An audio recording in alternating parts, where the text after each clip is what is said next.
I'm Councillor Martin Cox, the Chairman of Policy and Resources Committee, and I'm pleased to welcome you to this remote meeting of the committee. The meeting will be broadcast live and recorded for playback on the Council's YouTube channel. This will include the instant messaging. Will anybody else be recording the proceedings? I ask so that people at the meeting will know this will be happening. I will assume that's a no. My role as chairman will continue, however, the responsibility for managing the meeting has been temporarily assigned to the Democratic Services Officer, Ms Parfitt. This officer will not steer the debate, they will merely assist in the implementing the remote meeting protocols. Members are reminded that instant messaging will be visible to all those viewing the meeting and must only use it to indicate their wish to speak or to move an item. The clerk will now take the attendance register by reading out the list of committee members who will confirm their attendance by answering present. Would you please all have your fingers near the mouse ready to unmute? Thank you, Ms Parfitt. Thank you, Chairman, and good evening, members. Councillor Bryce. Present. Councillor M. Burton. Present. Councillor Chapel-Day. Present. Councillor Clark. Present. Councillor Cox. Present. Councillor English. Present. Councillor Mrs Gooch. Present. Councillor Harvey. Present. Councillor Mackay. Apologies, I believe apologies have been received from Councillor Mackay, in which case I should have Councillor Harper present. Present. Councillor Mortimer. Present. Councillor Newton. Present. Councillor Perry. Present. Councillor Round. Present. Councillor Springett. Present. And Councillor de Wigan Shepherd. Present. Thank you, Chairman. That concludes the attendance. Thank you very much. I'll now ask the clerk to read out the list of officers present and which items they are presenting. Thank you, Chairman. If I can just ask a quick question, in that I can see Councillor Mackay showing us on the call. Can I just confirm that he's not in the room?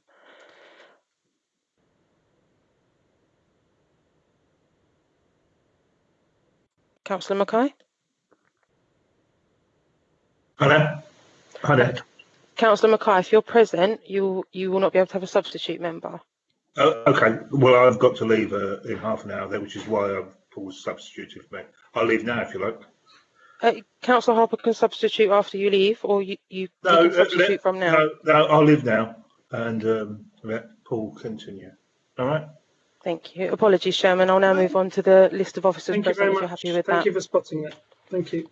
Thank you. So with us this evening, we have the Chief Executive, Alison Broom, for item 13, the Director of Regeneration and Place, William Cornell, for item 17, the Director of Finance and Business Improvement, Mark Green, for items 16 and 18, the Head of Finance, Ellie Dunnett, for item 14, Senior Finance Manager, Paul Holland, for item 15, the Head of Policy Communications and Governance, Angela Woodhouse, Policy and Information Manager, Anna Collier, Head of Mid-Kent Legal and Monitoring Officer, Patricia Narrabor, and the Democratic and Electoral Services Manager, Ryan O'Connell, and myself, Olivia Parfitt, as clerk. Thank you very much. And so on to item 1, apologies. We have received apologies, as we've heard, from Councillor Mackay. And in his place, item 2, substitute member is Councillor Harper, Paul Harper. Item 3, there is one urgent item this evening, item 18, Treasury Management Update. This has been published within the amended agenda. I propose this to be taken before item 16, the medium-term financial strategy, and the budget proposals. Also, whilst not an urgent update, I propose that item 17, the Council-led Garden Community Update, be taken before item 13, the strategic plan proposed area of focus and key performance indicators for COVID-19 recovery. I'm doing this due to the members of the public in attendance in relation to this item. If there is no dissent, I will assume this is agreed. Thank you. And so the order of the agenda will be items 17, 13, 14, 15, 18, and then 16. So on to item 4, the visiting members. I've received notification from Councillors J. Sams and T. Sams for item 17, the garden-led community update, and Councillor Kimmants for all items. Is there any other visiting members here that haven't notified us that they wish to attend?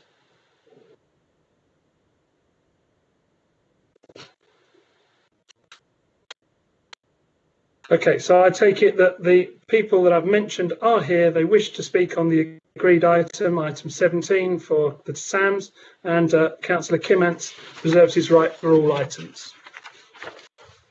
Item 5, are there any disclosures by members and officers? Please would you indicate in the IM message if you have any disclosures, that is the members or officers, please. Or simply just if Gordon's got still problems with IM, if he wants to sound out. Okay, I will take that as none. Item 6, disclosures of lobbying.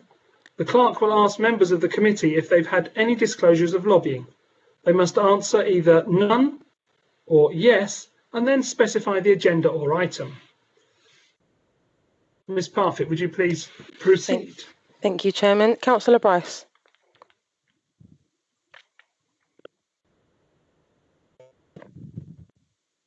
Apologies, it took me a minute to unmute. I've been lobbied on item 17. Thank you. Councillor Burton. 17 as well. Councillor Chapeltay. 13, 15 and 17. Thank you. Councillor Clark. 17. Councillor Cox. 17. Councillor English. 17. Councillor Mrs Gooch.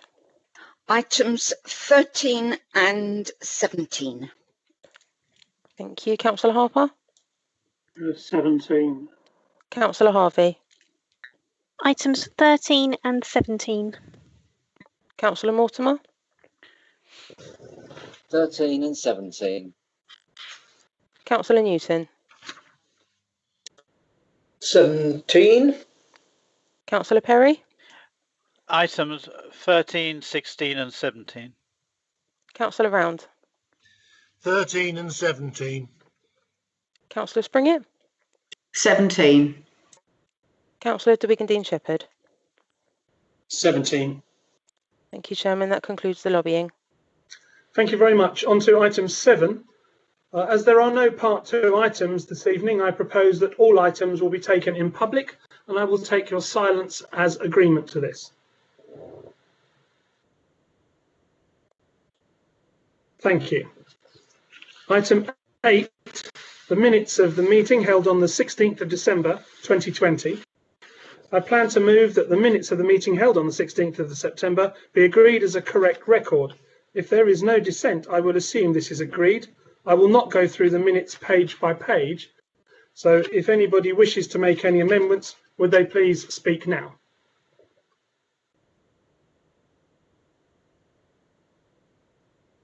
Waiting for the scrabbling of mice. Thank you very much then. Those minutes will be signed as a correct record at a later date. Item 9, there are no petitions this evening. Item 10, there are 4 questions from members of the public this evening.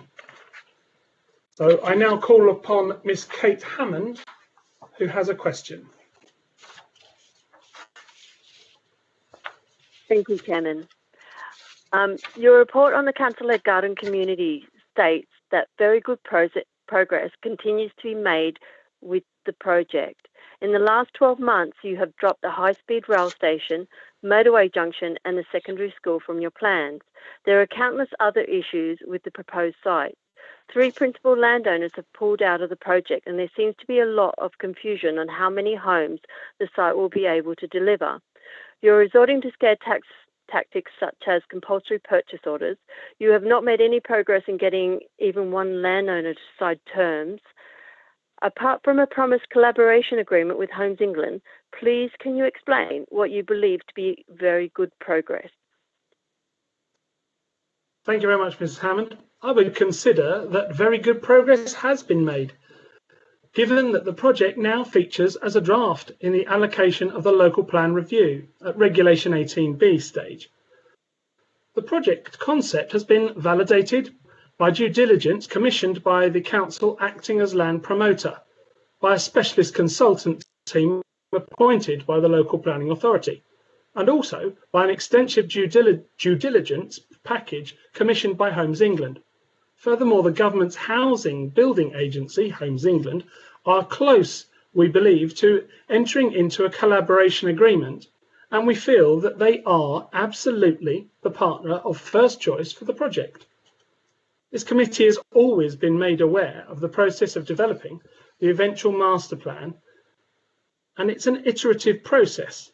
There will be further refinements, and it is at stage 3 and then beyond. The local plan has singled potential positive changes to the eventual red line, and these are currently being explored, so that at this stage it's not appropriate to bring the landowner negotiations to a conclusion. But there is a letter of intent in place from the representatives of the main landowner group. Whilst good progress has been made to date, it's noted that there are further key milestones to be reached. We're at the beginning, really, certainly early stages of the whole process. Ms. Hammond, do you have a follow-up question that arises out of my reply or the original question? I will leave it at this stage. I'll let others to continue on with their questions. Okay. Thank you very much. I've received notification that Mr. Darren Hammond wishes to ask a question. Yes, I do. Thank you. Basically, you guys have spent over £400,000 of council taxpayers' money in the last 18 months on the Heathlands council-led garden community and are making budget provision for a further 1.7 million in future years. Just want to ask if this is a good use of public money in the current financial climate, especially when so many other garden villages are failing in the local plans. Thank you very much for your question, Mr. Hammond. The concept of creating and investing in new places is entwined in the council's strategic plan, which looks to the future, covering a period up to 2045. It's essential that the council takes into consideration both the long-term and short-term issues when choosing how to invest its finite resources. Firstly, in my view, it's appropriate that the council invests in projects which will secure a high quality housing, employment and infrastructure that's needed in the future. The proposed collaboration agreement with Homes England represents a clear means by which to secure a return to the investment made, with profits to be invested in the new community itself. Although, as with all investments, there can be no absolute guarantee. But I am confident that our finite resources within our capital programme are being prudently and appropriately invested in the council-led garden community project. Mr. Hammond, do you have a question that arises out of my response or the original question? Yes, I do, thank you, if I may. Just given that then, how can the council continue to justify the financial risk of Heathlands when the proposal rates so poorly in every independent assessment and so many other vital services in the borough are desperate for funds, places like Hazlitt Theatre or the Maidstone Leisure Centre, for example, in the current climate? Thank you. I think there's a difference between revenue here and capital. I spoke of our capital project and where we put that money, and our revenue, which is affected by what you've mentioned, are completely different. So I think my answer was really quite specific about it being correct from the capital that we have to use. So thank you very much, Mr. Hammond. I now call upon Miss Gail Duff to ask her question that she submitted. Thank you. 8 principal landowners at the start within the Heathlands Council-led Garden Community Project received draft heads of terms for agreement over a year ago on the 17th of January 2020. Please, can you confirm how many landowners have signed heads of terms for land within the Heathlands project? Thank you very much, Ms. Duff, for your question. As reported to this committee previously, Now that Homes England has joined the project, they have a different deal structure. They've used this in other projects that they have across the country. This structure is being discussed at the present time with the landowner representatives. Given that the commercially sensitive nature of this matter, I'm advised that it would not be appropriate to comment on the commercial position with individual landowners any further. Christoph, do you have a follow-up question? Yeah, I do actually. So you have 5 principal landowners left. One of them's told us that Maidstone Council is barking up the wrong tree in respect to your Heathlands Council-led garden community. Do you think you are barking up the wrong tree? No, I don't. Thank you very much for your question. Okay. I now call upon Mr. Steve Healy to ask his question, please. Thank you, Chairman. Your report on the council-led garden community states that constructive dialogue continues with the 5 principal landowners. Please can you confirm how many times you or your appointed lawyers have held meetings with each of the 5 principal landowners as a group or individually in the last 12 months? Thank you very much, Mr. Healy, for your question. Dialogue has continued with the principal landowners. The information that you've requested relates to the council's and the landowners' business affairs, which from a governance perspective are exempt matters. Therefore, I'm not in a position to provide you with any more detail to avoid compromising the council's and third parties' interests. Mr. Healy, do you have a follow-up question responding to my response or the original question? Thank you, Chairman. I think we struggle with understanding how that's commercially sensitive. Just asking how many times you've actually met with the landowners. My follow-on question, I suppose, would be whether you can confirm whether you have actually met with each of the individual 5 landowners in the last 12 months. Not the number of times, just have you met with the 5 individual landowners in the last 12 months? I know you've said have our agents or any of our appointed lawyers. I haven't. They have, I'm sure, because we've had it reported back to this committee. So all I can safely say is I haven't, and I'm led to believe that indeed they have. That's all I think I can say with the representation that I've been provided about it compromising the council's and third parties' interests. So thank you very much, Mr. Healy.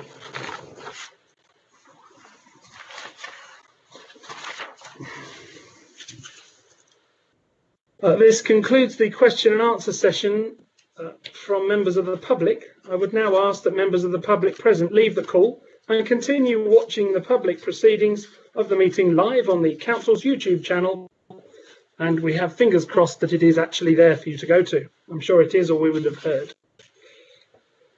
I will wait just a couple of minutes or a couple of seconds until I see us reduced down to the numbers that we should have here. Point of order, Chairman. I'm sorry, Councillor Gooch here. I see in the IM that Councillor Newton wanted to speak on item 11. I'm not sure if that's procedurally correct, but I just wanted to make sure that you'd seen it. Thank you.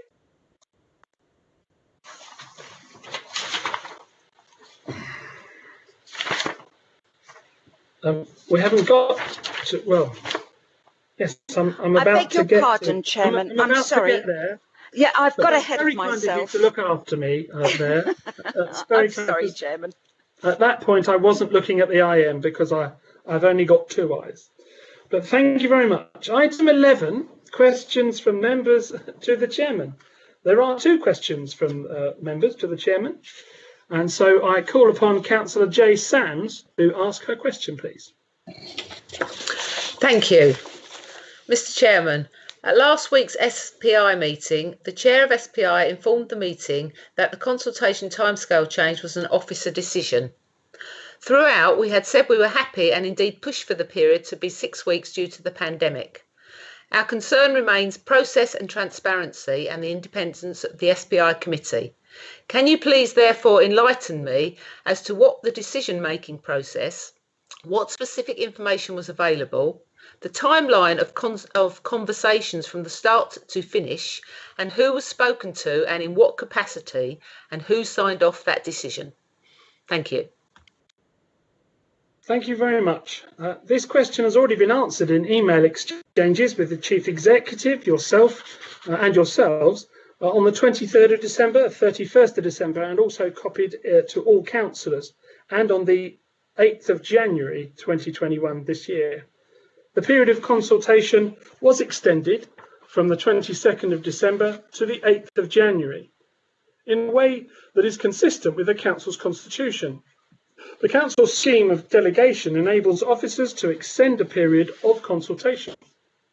Consideration was given to extend the period of consultation because of representatives from stakeholders who wished to respond to the consultation topic but were not able to do so within the original deadline. Several stakeholders brought to our attention the impact of COVID-19 on their organisations and therefore on their ability to respond within the original deadline. In the Chief Executive's judgment, it was reasonable and appropriate to take this into consideration. Kent had seen a very significant increase in the prevalence of COVID-19 since early November, when the SPI committee meeting considered the preferred spatial approach to growth in the borough and the timetable for consultation. Reflected in Kent being placed into Tier 3 on the 2nd of December and then Tier 4 from the 20th of December, during the consultation period as was originally defined. This decision was taken in consultation with the chairs of SPI, as well as the leader of the council and the leader of the Conservative group. It's completely normal that senior elected members are consulted as part of the officer delegations.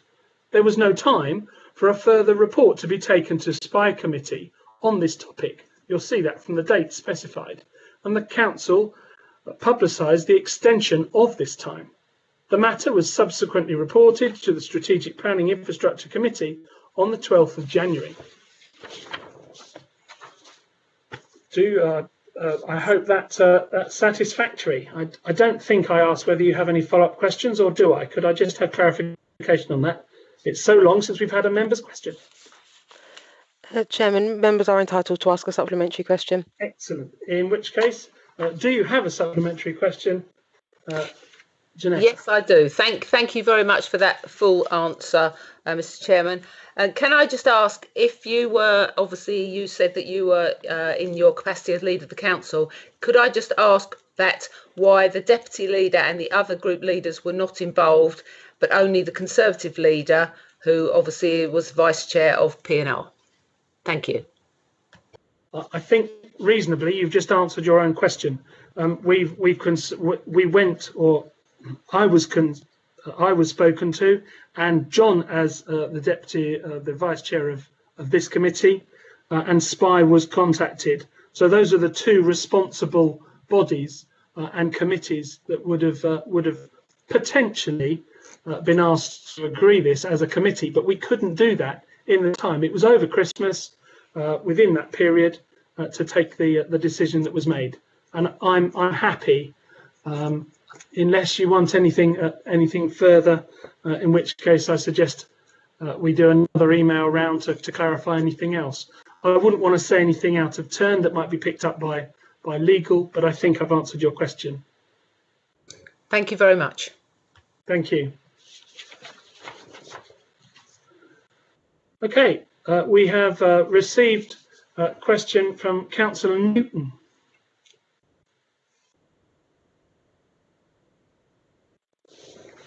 Would you like me to read out that question? That's customary, Gordon. That's good. I'll read it. It's a question to the Leader of the Council and the Chief Executive in respect of a judicial review of the Planning Inspector's decision to approve the application for Bellway Homes on land west of Church Road. That is the question.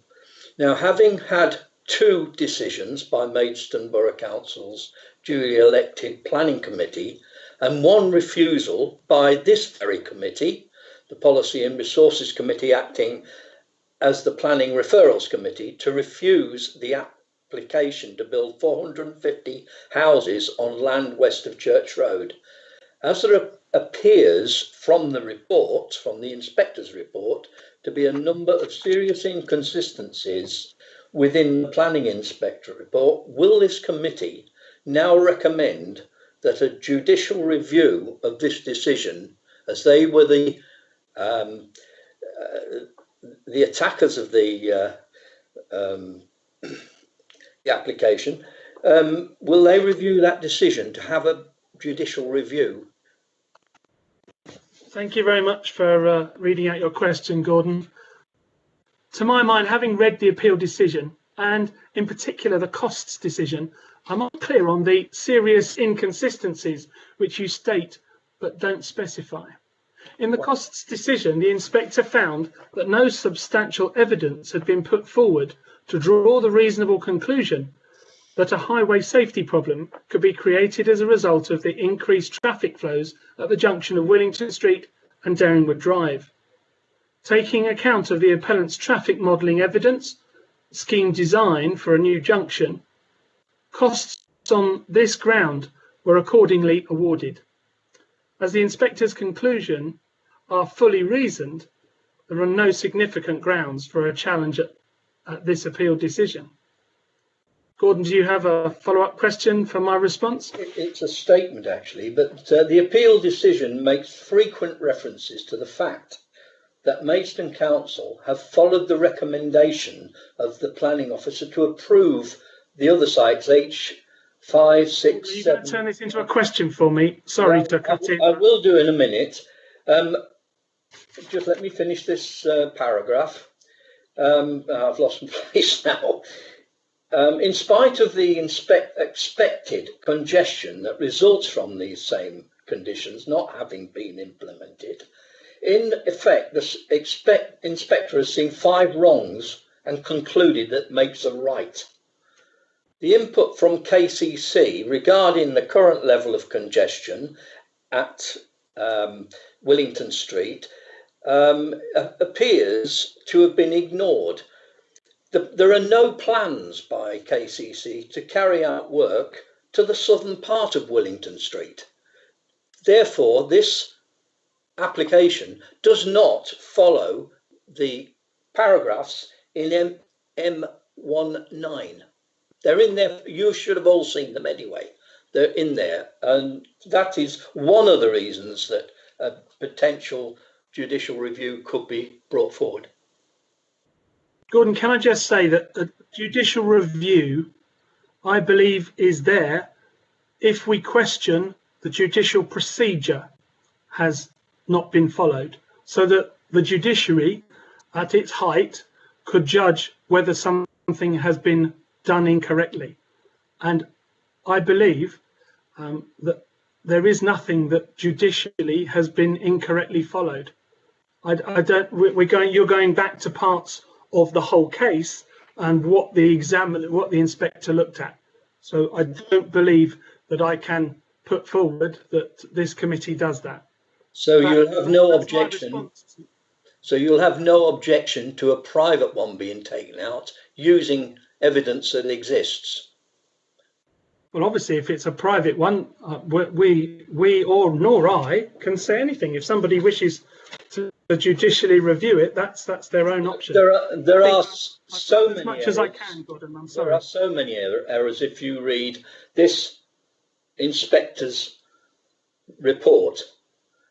I mean, I think you've answered your question when you said if somebody else wants to take this out. I'm saying what I've said, so I'm afraid I can't really take this up anymore. If you want to do this, I suppose outside of this meeting, then that's something that could be. But if you're saying somebody else takes up a judicial review, that's up to them, because the costs would be at their door. We already have a significant amount here anyway. Okay, so thank you very much for your question. Can you divulge what that costs amount is? I haven't got it in front of me, no. Thank you very much, Gordon.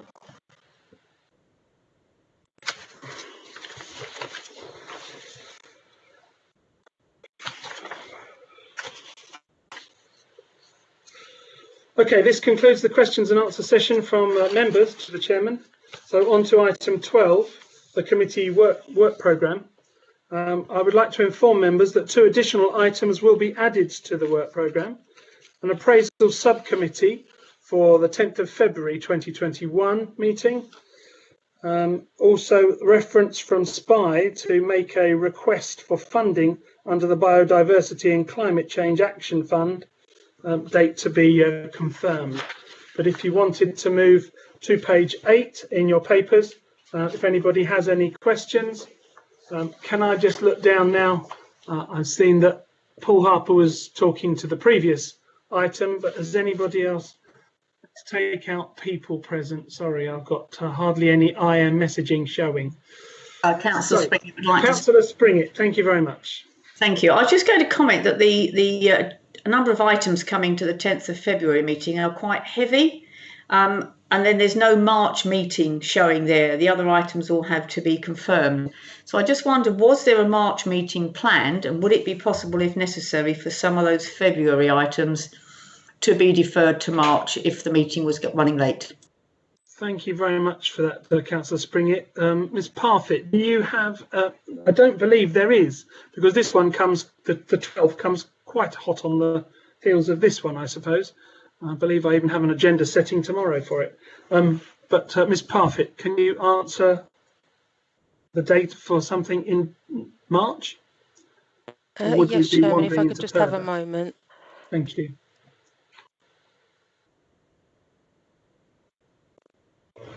See, all these questions that we might even be wandering into PERDA if we were going in beyond the 10th of February date. But if we haven't got elections, it may change it. So, Chairman, the date of the meeting in March will be the 24th. The 24th of March. Yes. Okay. We did look at this, Councillor Springett, Councillor Perry and myself. I see John's actually indicating. Can I bring him in case he's got a magic wand? Yes. Councillor Perry, is it about this? It's not quite. I wanted to come back on another issue, actually. Well, hold on. Let me just confront the problem that Councillor Springett has put forward. I think we are looking just on the sheer numbers. Yes, there are 7 items, but looking at those items, we didn't think we would need to push any away to a further meeting. But if you have anything that you see there, i.e. the strategic plan review potentially, but I don't really want to move that. A lot of those issues might need to be handled then, particularly because of budget, etc. So I'm quite happy to leave it as it is, unless anybody else on the committee wishes to join Councillor Springett in a proposal. It wasn't so much a proposal, it was just a query as to whether there was a chance of a March meeting if it was looking a bit heavy, that was all. Okay. All right, thank you for raising that. I will go over that in the agenda setting tomorrow, and if needs be, we could put an extra meeting in if it's considered that it was, but I really don't think it was at that point. So does anybody else have anything on the work programme itself, or shall I go to Councillor Perry? Is it work programme related, Councillor Perry? Yeah, it is. It's kind of. Yeah, kind of. I'm sorry to re-raise this, but I do think Councillor Newton raised a very, very valid point in his question. Now, I know you had to answer it as a question, and I fully understand that. But I think for many of us, this is a very serious issue, particularly I've read the inspector's report, and I think that it's quite flawed in lots of places, and it seems to stick by the standard old shibboleths that some of us think are pretty well out of date. So I think there's a case for us, at the very least, given that this committee refused, as Councillor Newton quite rightly said, and I believe we should consider whether there is a case for a judicial review or us supporting a judicial review. For many of us, this is a very serious issue, particularly the fact that it would appear that Kent County Council, who are the experts, and the Highways Authority seem to have been ignored on this particular issue. I don't want to go any further than that, but I do think that it justifies at least a paper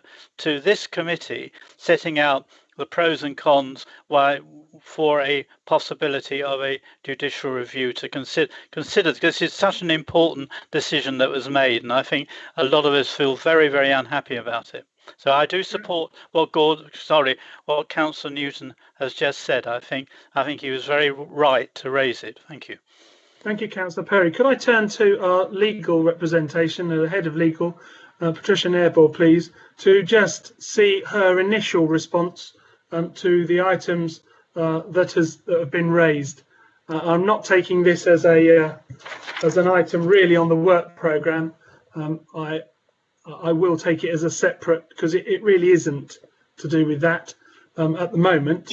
So, Patricia, could you please just comment on the points I made about a judicial review, the potential for that, and also my response about whether or not it should be somebody else who did that and what they would be doing. Hello, good evening, Chair, good evening, members.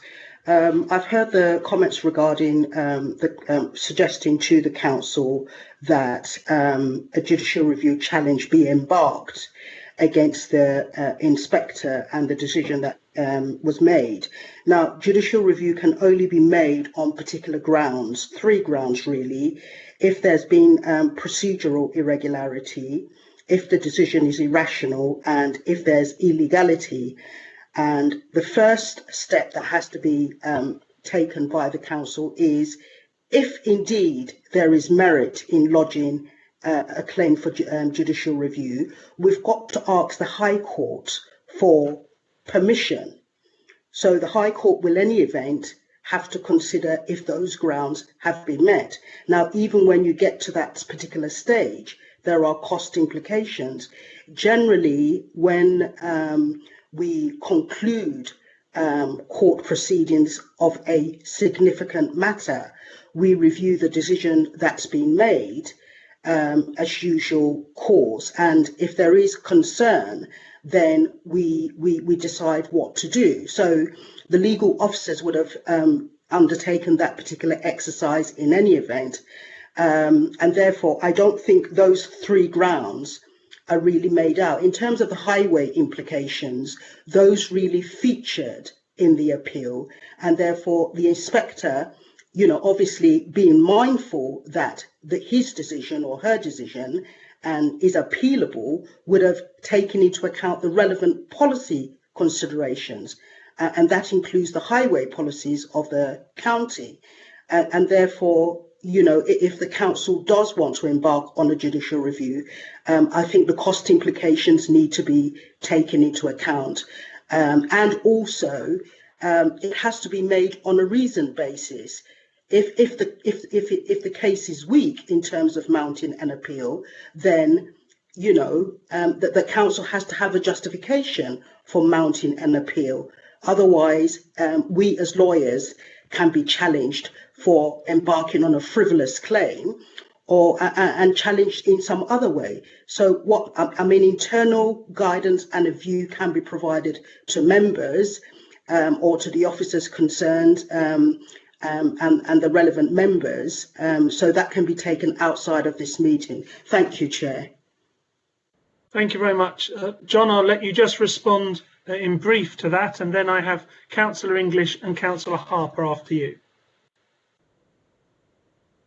Thank you, Chairman. Thank you, Martin. Thank you, Patricia. I understand exactly where you're coming from, but I think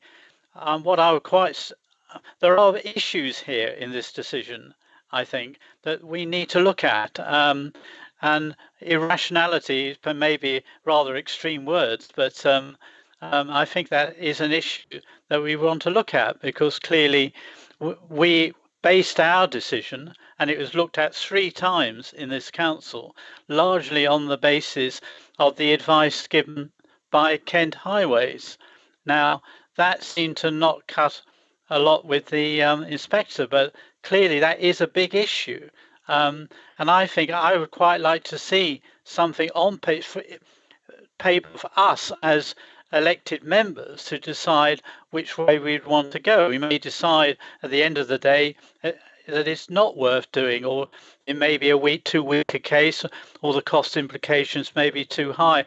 I accept all of that, but at the end of the day, it is for us to decide, and I think we should decide that in this committee.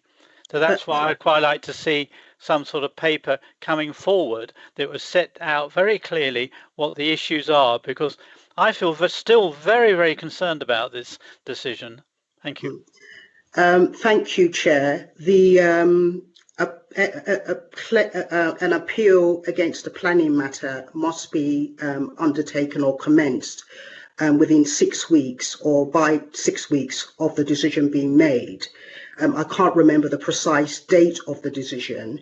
If an application is made beyond that time, the court will only grant permission in extenuating circumstances. So we need to consider that as well. This item is not on the agenda, so I think the scheme of delegations does provide that as head of legal services, I need to consider whether there's merit in commencing proceedings. So I think probably we need to take this matter outside of the meeting and review issues quite carefully, because there are cost implications and reputational implications as well. I think Mr. Neville, I understand what you're saying. I don't want to draw this out because it isn't on our agenda. I get that. It is important, and I don't want to undermine that. In the IM, Councillor Newton said he didn't raise 3 issues. I think you were saying there are 3 issues that are always considered. Is that what you meant? Or were you meaning that you'd considered 3 issues from this one case?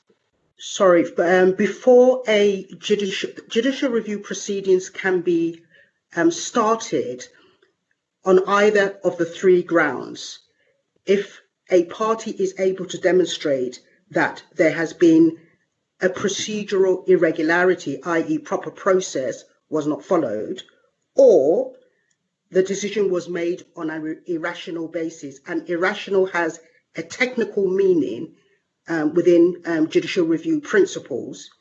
So it's not just the general wording, or if there has been a flaw legally, i.e. there's been a breach of law. So if either of those grounds, one of those 3 grounds is not met, the case will be thrown out at the initial stage. Thank you. Okay, I just wanted to clear that up because I saw it come up, and I know we have other people waiting, so I hope that will solve that question. Councillor English, Councillor Harper and Councillor Springett after that, please. Well, I was as disappointed as anyone in the appeal decision, but let's be clear, judicial review is not a process for having another go at arguing the planning issues. It is an extremely high procedural bar to actually meet, to actually demonstrate that the procedure and the process has been incorrect. I'm not saying it can't be done here, but please, members, do not think that this is another possible way of arguing the planning issues, unless it can be demonstrated that the inspector did not appropriately deal with the process of weighing these planning issues. It is quite within his right to take a different view of the meaning of policies. The High Court and the Court of Appeal and even the House of Lords and the Supreme Court have ruled time and time again, but it is not the courts that determine the merit of the planning arguments. So we have to be absolutely certain that there is a process error here. And I have to be honest, looking at it off the top of my head, I think we would find that extremely difficult. I'm not saying that we shouldn't look at it, but you have to be aware that this is not an opportunity for rejudging planning issues. It really isn't. Thank you very much, Councillor English, for pointing that out and making that clear. Very helpful. Councillor Harper. Thank you, Chair. I mean, at the planning inquiry, only myself and Councillor Springett were present throughout the whole of the planning inquiry, and indeed we both gave evidence at the end. Now, it seems to me this is a very topical issue, a lot of concern on it, and clearly Councillor Perry and Councillor Newton have raised concerns on it. And as we were told by the head of legal, the timescale is 6 weeks of a decision. And from memory, I think the decision has been this side of the new year. I might be wrong on that. In which case we have the next meeting of this committee scheduled for the 10th of February, which I think would be within the 6 week window and would enable Policy and Resources, as the committee which was rightly made the last decision to refuse this, to consider the issues arising and whether a judicial review perhaps should be considered. It's not one we can make a decision tonight, and I don't think it's probably appropriate, given the concerns from councillors over the long history of this, for that to be done on a delegated decision. I mean, and also, another question comes to my mind is, we're in the middle of the local plan review. Is there any reason why we wouldn't be able to withdraw the site from the local plan as part of the local plan refresh? Thank you. Thank you. Councillor Springett. Thank you. Just a couple of points. The three reasons that Mrs. Narrabor raised, one of which was the decision being irrational, I think would be, I'd like a clarification of what that irrational bit is, because I do consider there is a valid chance of a judicial review. There are elements of the policy that I don't think the inspector weighed up correctly. And I think that's the fact that there is now no solution to the south end of Wellington Street junction with the Sutton Road. That is a significant material change from when the local plan was improved, and he was upholding the local plan inspector's decision, but there has been a material change, and I do not think he gave that correct weight. So I think the irrational decision argument is one that should be investigated. And also, if P&R meeting wasn't within 6 weeks, we have a full council next week. Thank you very much. Ms. Neville, you've requested to come back, please. The process entails starting off with some preliminary matters. So a party commencing judicial review proceedings just doesn't go straight to court. A letter before action, the pre-action letter, has to be issued to the other party, in this case the inspector or the relevant government department, outlining all of the issues. We are very close to the deadline. And secondly, I appreciate all that Councillor Springett has said about the position about irrationality. It's a very technical definition, and these matters will have been considered by the lawyers representing the parties and the inspector. And I do have to, part of my delegations is reminding members about the cost implications, the reputational implications, and also the requirement to commence court proceedings on an appropriate basis. We can't embark on a fishing exercise, and I'm quite happy to, to get some guidance regarding the potential for a challenge.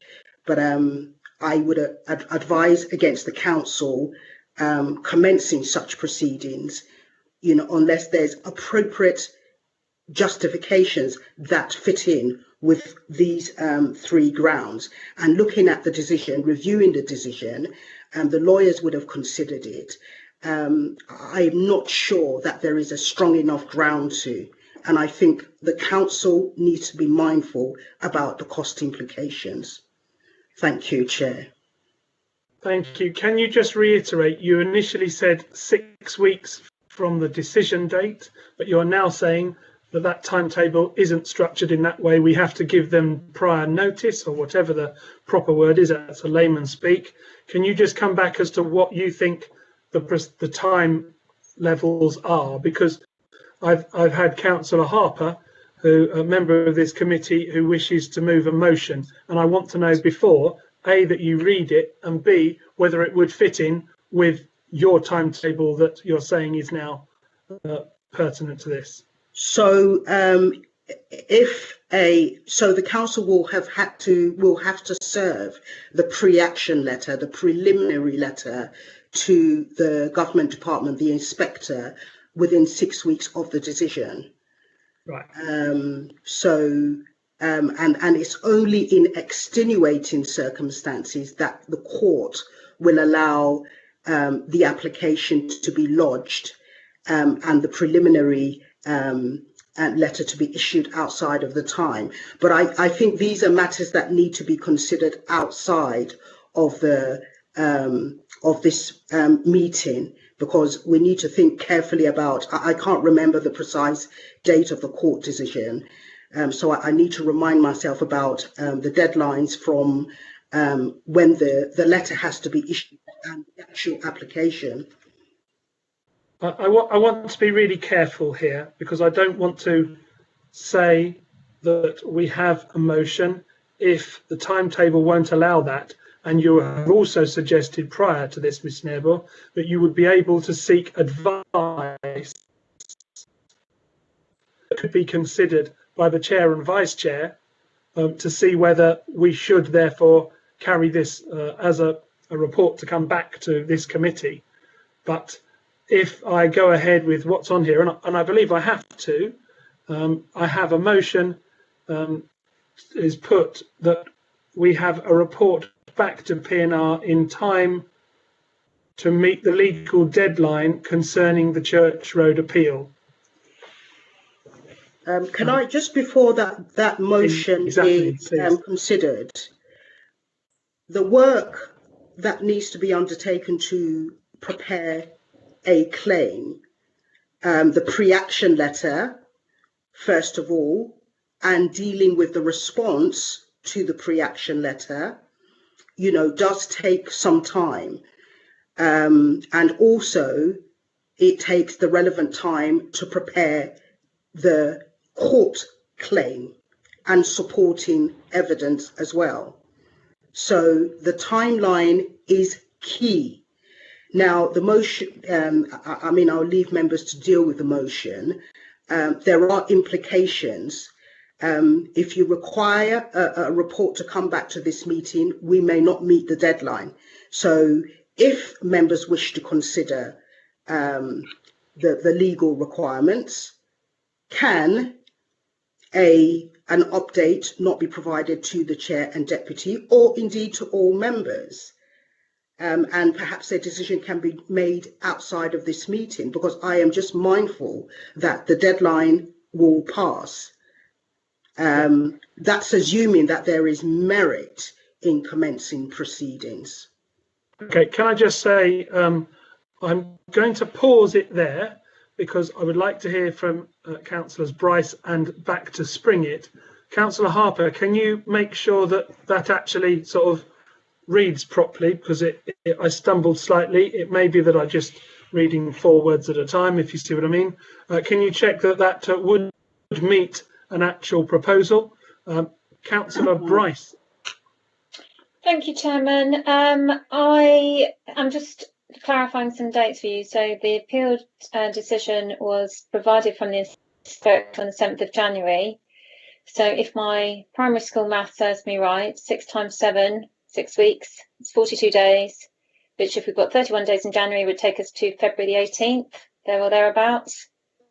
So that may provide, I hear what the legal officer is saying, but to say we can't do something isn't, I think that's what we're discussing with that, Councillor Bryce. Yeah, no, well, so we can't embark on a fishing exercise.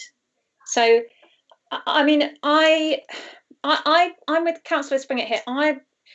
I've got concerns that actually, the safety aspect, there were serious safety concerns that were raised by the Statutory Planning Authority. So as a substitute member of Planning Committee, if when the Statutory Highway Authority says, we have concerns about this junction and these traffic lights, if we then disregard that, where do we go with this? So I think on a point of principle, we're asking the consultee, they're saying that the evidence is there, they're saying that's their recommendation. So I think that bears some scrutiny. I hear what you're saying in terms of the workload and the cost. So that's why I think it does need some check on it. We can't just sit here now and say, yes, let's do it. We don't have the facts to hand, do we? But I would advocate having a sitting of a committee. We have committees for a reason, and we sit on them. So I would like it to come back to a committee, even if we have to convene another meeting. Can I just ask Ms. Parfitt that because this is not on the agenda, how do we stand about having a proposal that's come out of a question, or is that quite okay? Thank you, Chairman. Given that the request has come out of a discussion for the committee work programme, a motion in this situation would be acceptable. Thought so. Okay, that's fine. I'm just trying to get all my ducks in a row, Councillor Perry. I'm not trying to scupper this. No, no, you're not. So that Martin, I know you're not. So, I know you're not. Thank Don't you. worry. Okay. All right. So I do now have a seconder to a motion that is going to be given in a minute, or it's been shown, but just be clarified in a minute. Councillor Springett and Councillor English, and then I will go to read the motion and possibly take the vote. Thank you. I was just considering the timescale, and I wondered whether that the suggestion that perhaps it was investigated by the legal department and the members of this committee were informed. We could, I'm sure, call an extraordinary P&R meeting at fairly short notice. We've called a full council at a week's notice.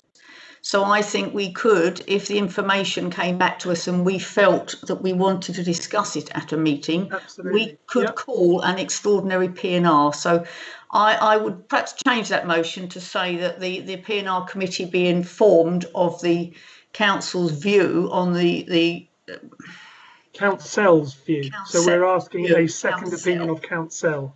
Yes, Council's view. I think that's prudent, Councillor Springett. Is that a way of doing it? I don't just want to go on if Councillor Harper can bear that in mind, as I go to Councillor Perry said he'll second, Councillor English, and then Councillor Clark. Mr. Chairman, as it is almost certain that the Council and Legal Services will recommend that we don't take a judicial review, I think it has to come back to committee, because if that decision were made by our officers, that will be putting our officers in an extremely difficult position where they will be almost certainly come under sustained attack by the public and the media. If the decision is not to proceed, which I'm almost certain it will have to be, then that needs to be made by the committee, because otherwise we are putting Mrs. Narraball, Mrs. Broom and our officers in a very, very difficult position. So I can only agree with you, Councillor English. Yeah. It has to be a committee decision. It cannot be delegated. No, but I do think I would like to consider another council's view of this, and to give us an unbalanced view of our success, really. Okay, I'd like to go back to, just to conclude, hopefully, Councillor Clark, your last view. I will not take anybody else after this. I wish to hear the motion, and then to check whether the second is happy with that. Excuse me, Chair. I'm so sorry to interrupt. May I just step in just before you take the vote? No, I'm not taking the vote. I'm going to Councillor Clark. Can I come back to you after? That's fine. Thank you, Chair. Sorry, Councillor Clark. Thank you, Chairman. I have to say, this is certainly something that I think we're sort of developing on the fly, and it would have been much better to have information before this meeting. I really don't. I can say that I really don't have a sense at the moment what impact this is going to be for the council, because, and I'm only talking about bringing it back to the committee, because clearly we're going to have something fairly substantial to decide how to move this forward.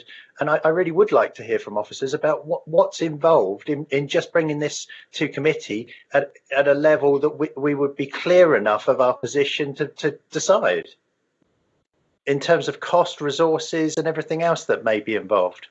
Well, I doubt we get an opinion for nothing. So there's several. Anyway, go back to council. Sorry, back to Mrs. Nairnball, please. Thank you, Chair. I just wanted to remind the committee that the council does have a scheme of delegations, and you know I'm mindful that yes, the committee makes decisions. But particularly when it comes to legal matters, I will just read out the scheme of delegations and the part relating to commencement of proceedings and taking legal action. The head of legal partnership is authorised to institute, defend or participate in any legal proceedings in any case where such action is necessary to give effect to decisions of the council, or in any case where the head of legal partnership considers that such action is necessary or appropriate to protect the council's interests. And aligned with that, as monitoring officer, I need to consider, you know, under the Local Government and Housing Act 1989, that actions being taken by the council are appropriate and lawful. I remind the committee about these particular provisions because this particular application has been considered by the Planning Committee, by Policy and Resources, and again, you know, it's been considered widely by members, and it's been appealed, and the council wasn't successful. I hear everything that's been said about whether the inspector made the right decision and the basis for a challenge. I think from a legal perspective, by all means, guidance can be provided about the merits of commencing a proceeding, an appeal, the merits of commencing an appeal against the inspector's decision. But as monitoring officer, I will have to provide guidance to members regarding the appropriateness of such action at the relevant time.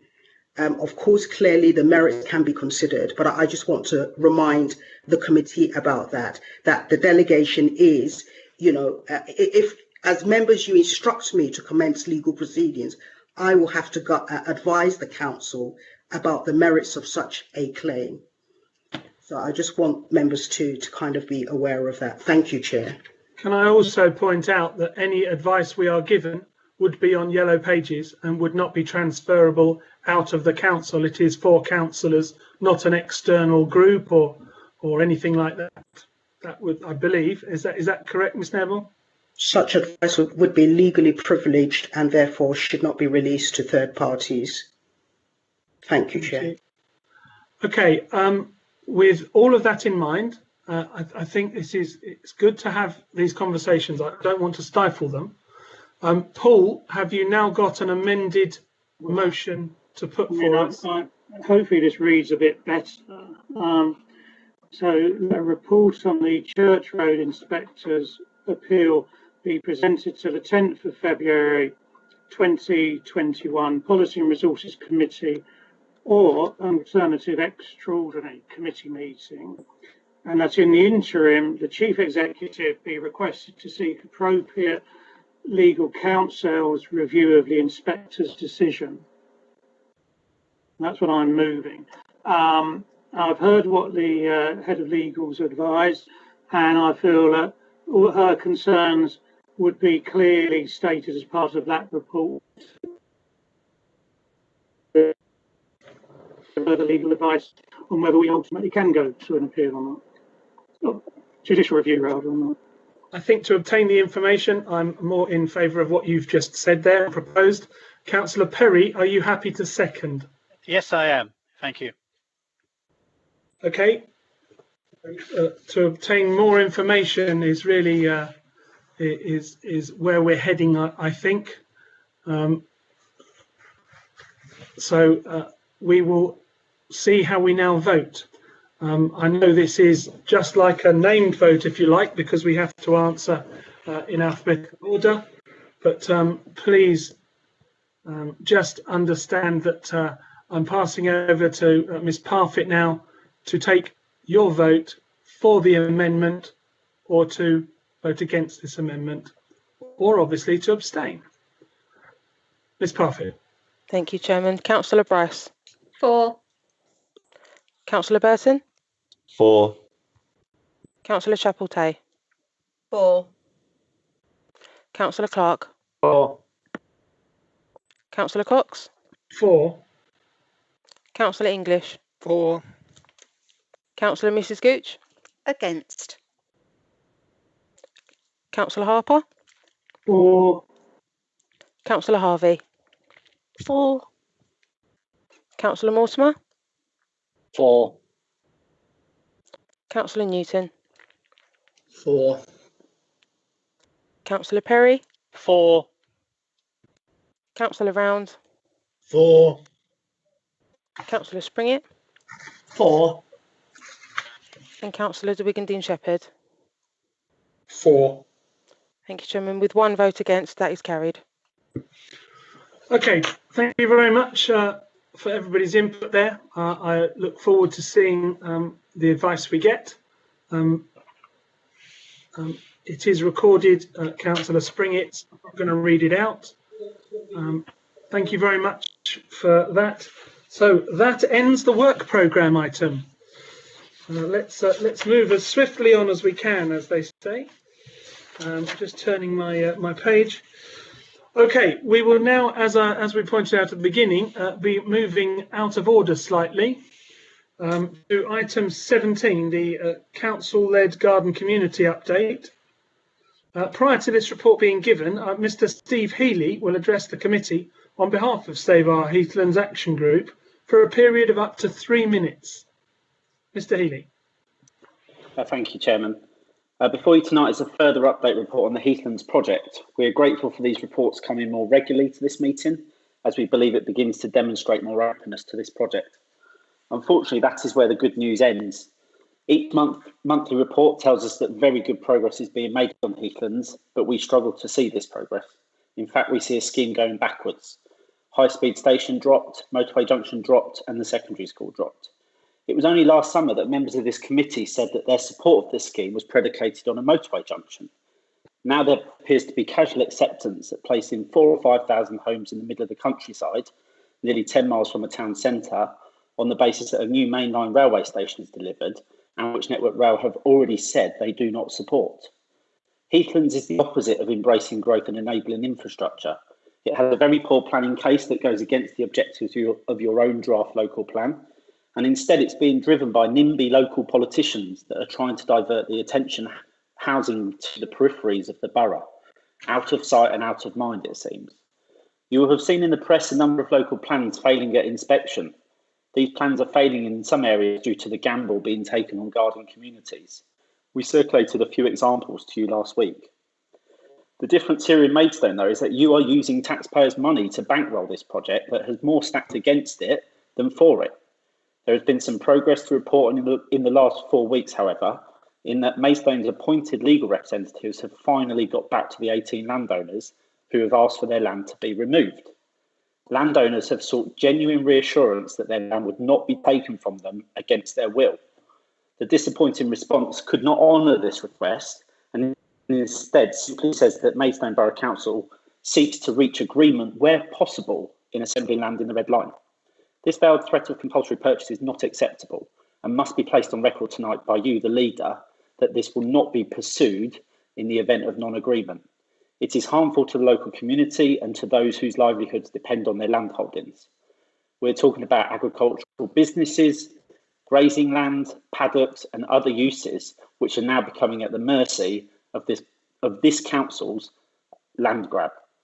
This council appears to be more interested in satisfying the Homes England government quango than having meaningful and constructive dialogue with local people and landowners. This Friday will mark a year since the chairman and vice chairman of this committee faced the local residents in Lenham Community Hall. They heard the disquiet of the community then.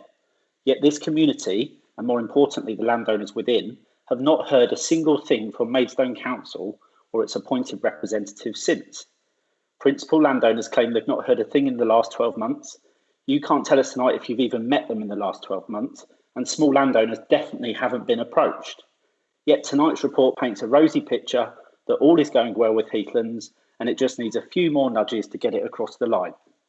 We ask members tonight to really ask themselves whether they can continue to back this ill-fated scheme. The leadership are now seemingly hiding behind the Homes England guise. The moral obligation is upon all of you to stop this assault on people's homes and livelihoods, and to not waste a single penny more of Maidstone taxpayers' money on this project. Thank you for listening to us. Thank you very much, Mr. Healy, for your words. We now have the report presented to us by Mr. William Cornwall. Thank you, Chairman. Good evening, members. So the report this evening is just for noting and provides an update of the progress made since the December committee. The report covers 4 areas which I'll introduce in turn. The promotion of Heathlands through the local plan review. So the scheme now has sort of draft allocation status within the local plan review, which is very positive. The representations to the draft plan were prepared and following consultation with the chair and vice chair of this committee were duly submitted in December. And at the time of writing the report was still sort of finalising the brief for the 3rd stage submission with the local planning authority, which will be required by the end of March.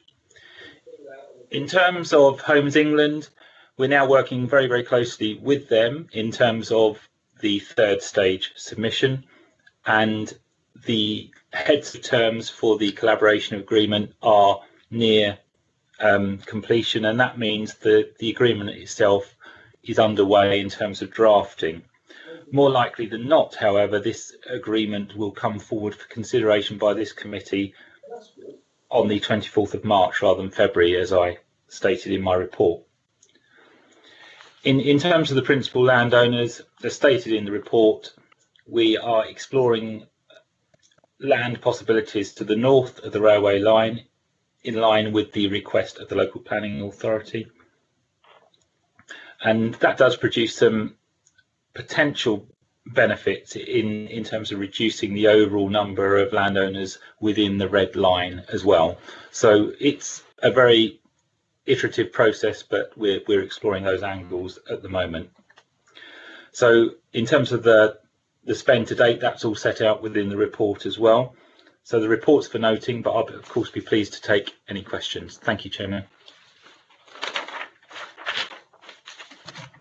Thank you very much, Mr. Cornwall. I indeed was asking people all to mute. I muted myself and then struggling to find it. Thank you very much for giving that report to us and update indeed at the moment. Also noted are Mr. Healy's words to us. Would anybody else wish to ask Mr. Cornwall any questions or raise anything from the committee? I don't see anybody. Councillor Gooch. Thank you, Chairman. Thank you for your report, Mr. Cornwall.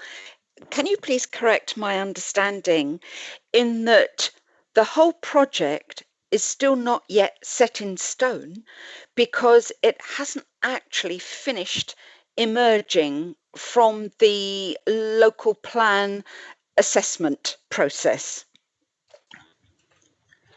Have I got that right? Yes, thank you, Councillor Gooch, for the question. Really, what the local planning authority has said is they want us to look at the red line of the site, the proposed scheme again, the proposed master plan, and refine it again, and that will sort of be the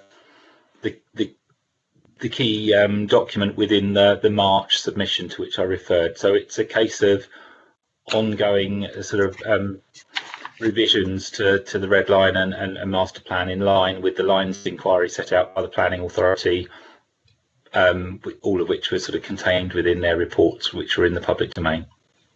Thank you. Thank you. May I also ask another question, Chairman? Would you mind? Well, seeing as I've got everybody the wrong way round, yes, absolutely. Mr. Cornell, it's not actually beyond the realms of possibility for the whole project not to go through. It's still a possibility. In other words, we're not 100% certain that it's going ahead. That's correct, Councillor Gooch. I think that's been made clear in all the reports to date, that the risks set out in all the reports, and let me just check the term within the report. Next step sections of each report. So yes, of course, this is far from all green lights. There's a long way to go through the local plan process, and there's progress to be made with the landowners too. Lovely. Thank you very much for that. Thank you, Chairman. Thank you. I then come to, I'm very sorry and apologise to them, to the visiting members who should have been straight after the report was presented. So over to Councillor J. Sams and T. Sams, and then Councillor Kimments, if he wishes to speak in that order, please. Thank you very much, Mr. Chair. Good evening, members. I'd just like to state a few points just from the report. One of them says, recognise the recommendations will not negatively impact on population health or of that of individuals. The fact that this is written without regard to the effects of this proposal has on the well-being of those residents seems to me crass and downright offensive. How will the public health officer manage this in practical terms? For the council to believe this statement to be accurate indicates, I feel, a lack of understanding and compassion for those affected. Next point, 18B consultation of the LPR, both the chair and vice chair were consulted prior to submission.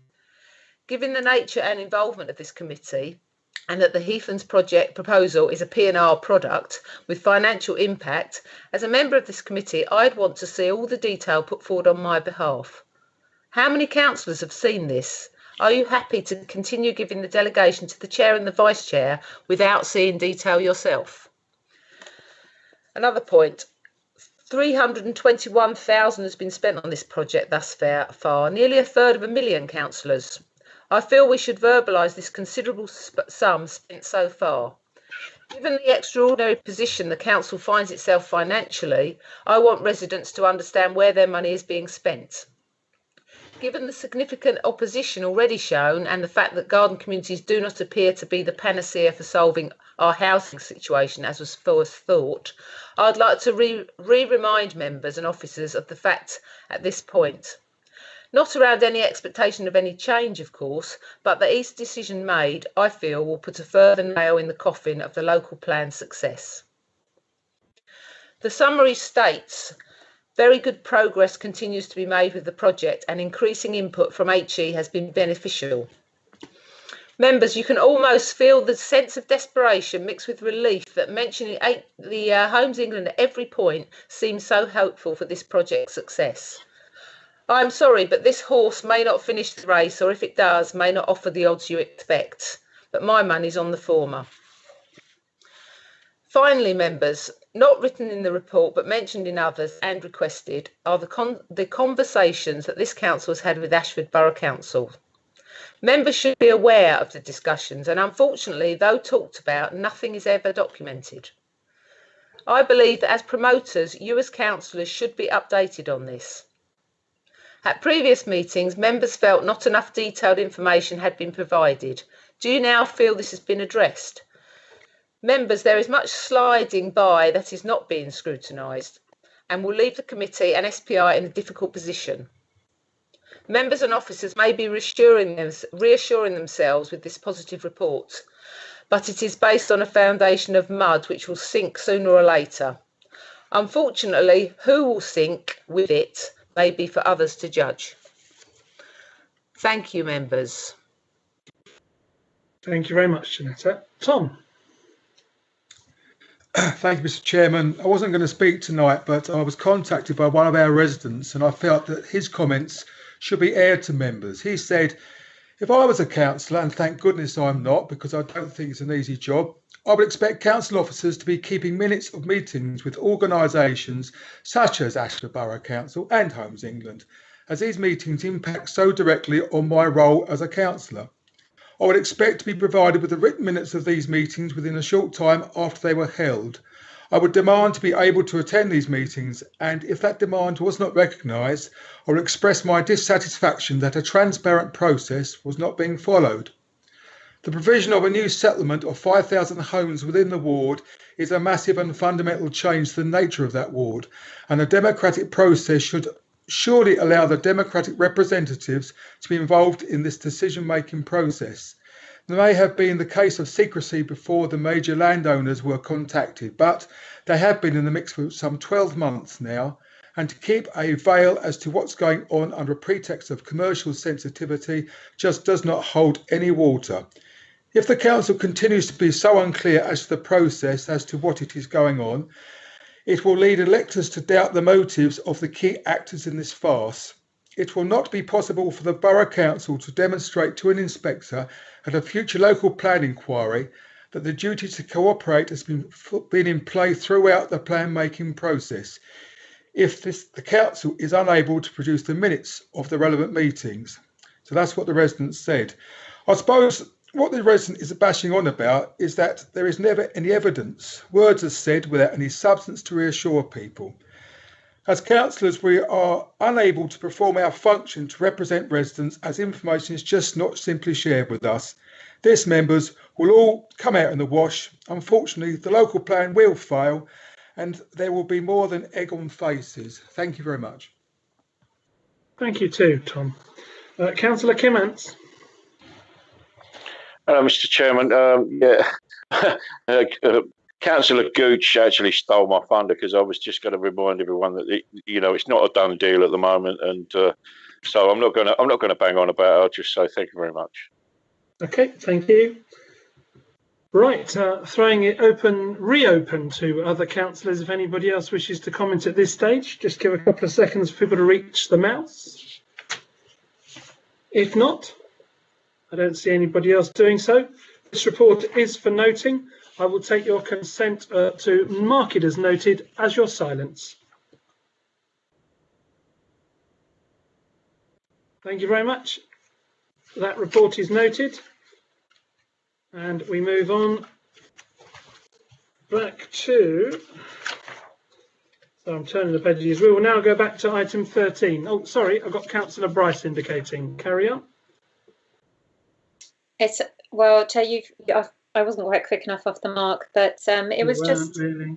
No. So I never am. Story of my life.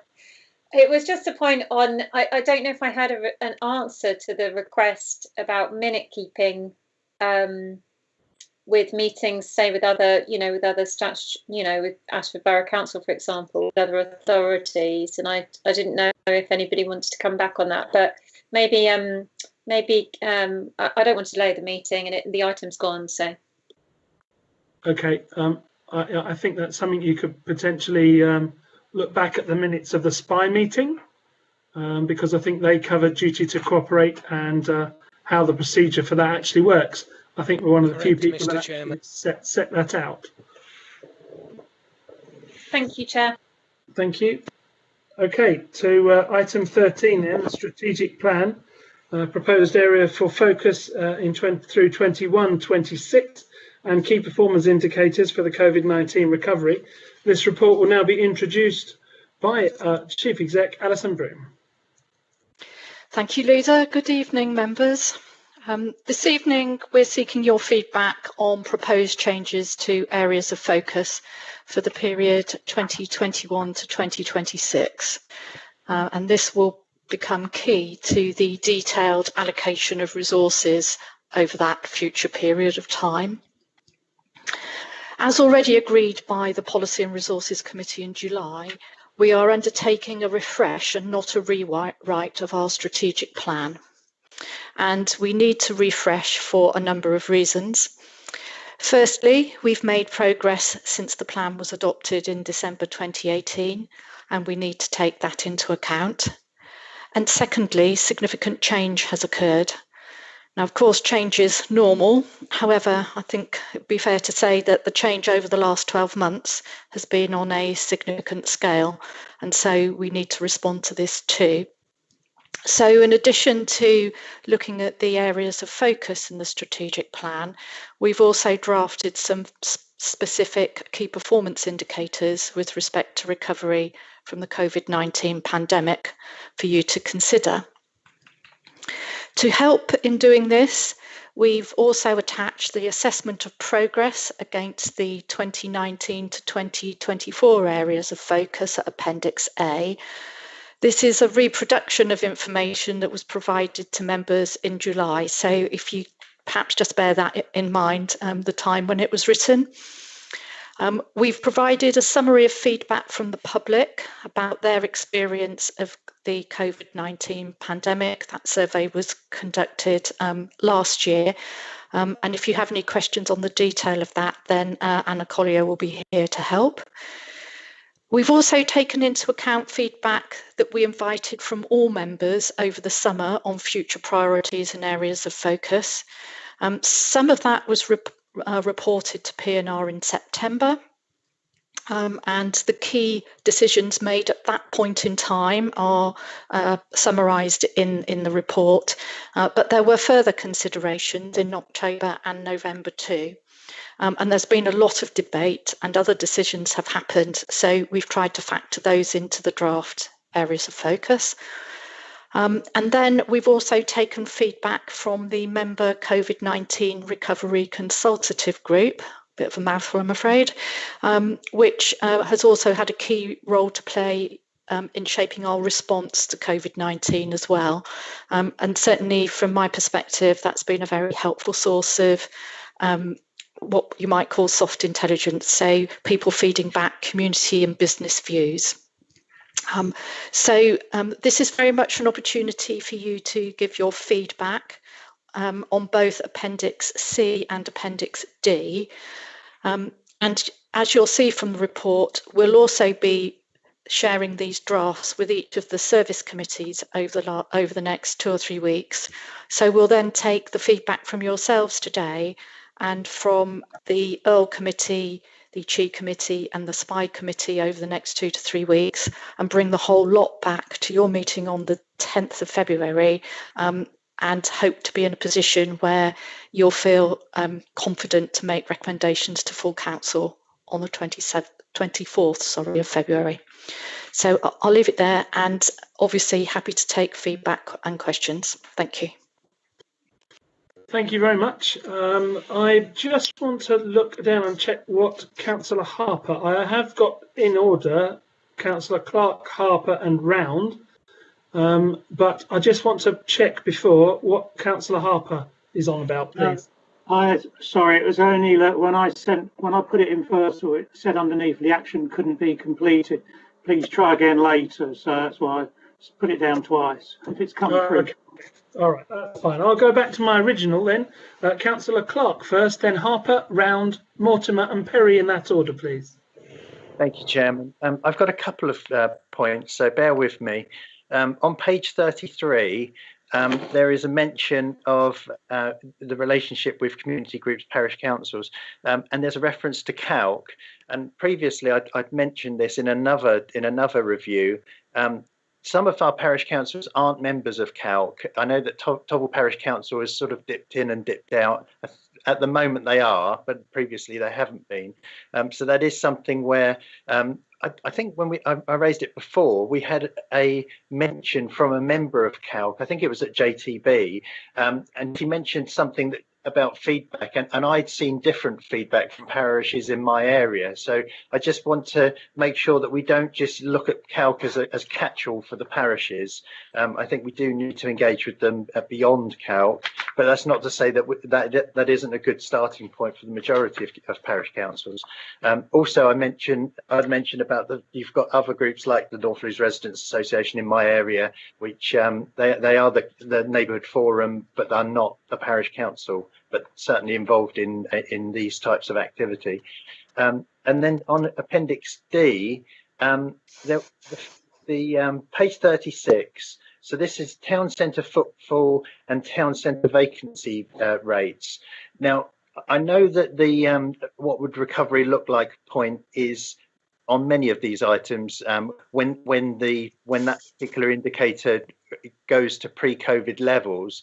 But I think for these two, we should perhaps consider a tier in light of the fact that some businesses will be closing, and that tier would be when the businesses that haven't closed, the existing, so the remaining businesses, there will become a point where their business will be along the same lines as previously, even though the town's footfall in general will be down because of businesses being closed. And I thought that might be a sort of a tier between what's here and where we are currently, just to give us an indication of when individual businesses are back to their levels, even if that's still down on footfall for the overall town centre. Let me see. Number of rough, page 37, number of rough sleepers in temporary accommodation. There's the indicator is when figures are close to the pre-COVID levels.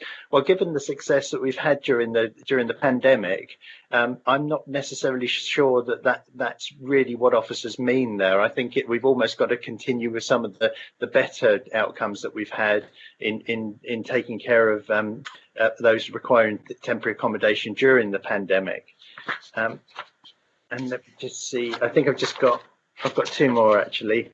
The other one is to do with reports on domestic abuse on page 38. And again, I think, unfortunately, I think this is a bit of a, maybe a bit inappropriate to be a cut and paste where it says when figures are close to the pre-COVID-19 levels. We do know from news reports that there are indications that there's an increased level of domestic violence during the pandemic. This is really something where we really do need to sort of work multi-agency with KCC and other agencies. I remember a point from KCC when we were reviewing this at the county, and I remember an officer saying that sometimes some of the information comes in from strange places, and it was actually to do with children that suffer abuse. And they said that one of the indicators that is a bit of a warning sign is actually dentistry. Apparently there's quite a high level of children that have neglected teeth that fall into that category, and by working multi-agency, they were able to find information on sort of trends that wouldn't necessarily come to light if you were just doing that as an authority. So I just wanted to give you that as a thought. And let me just see my last one. Yes, page 39 on the office running costs. When we'll be successful is when the running costs are reduced. But I would imagine that the council will have a view as to sort of a loaded labour rate per person or within the council. We'll have a view of how many people could potentially work from home. So I think we should be able to shape up some sort of target there in actual finite value rather than running costs reduced. So I just thought I'd highlight that could more work to be done on that. And that's everything, Chair. Thank you very much for that. Those points, I think they'll be taken forward and considered, and either get back to you with any questions they have, or carry them forward to the next iteration of this report. Okay. Could I just say a couple of things? Would it be okay? Just a couple of things in response. I won't go through every single point, but thank you for the very detailed feedback. I'd just like to make a comment about the parishes. So you are absolutely right. Calc isn't the only channel of communication, and certainly the work we've done in the community hub and elsewhere has meant that we've had an all parish newsletter approach as opposed to simply liaising with Calc. Not that we don't Calc, but we do realise that not all parishes choose to be part of that collective, if you like. And the second thing to say is that I think we need to be careful not to try to expand what we're saying here in terms of key performance indicators to everything we know about particular topics. So just to take the two examples on rest sleeping, our level of rest sleeping, the nighttime count pre-COVID was either 1 or nothing. So I think that's a pretty demanding place to get back to. And secondly, with respect to domestic abuse, the multi-agency partnership working and data sharing that you've described is something that we do cover in our strategic assessment every year.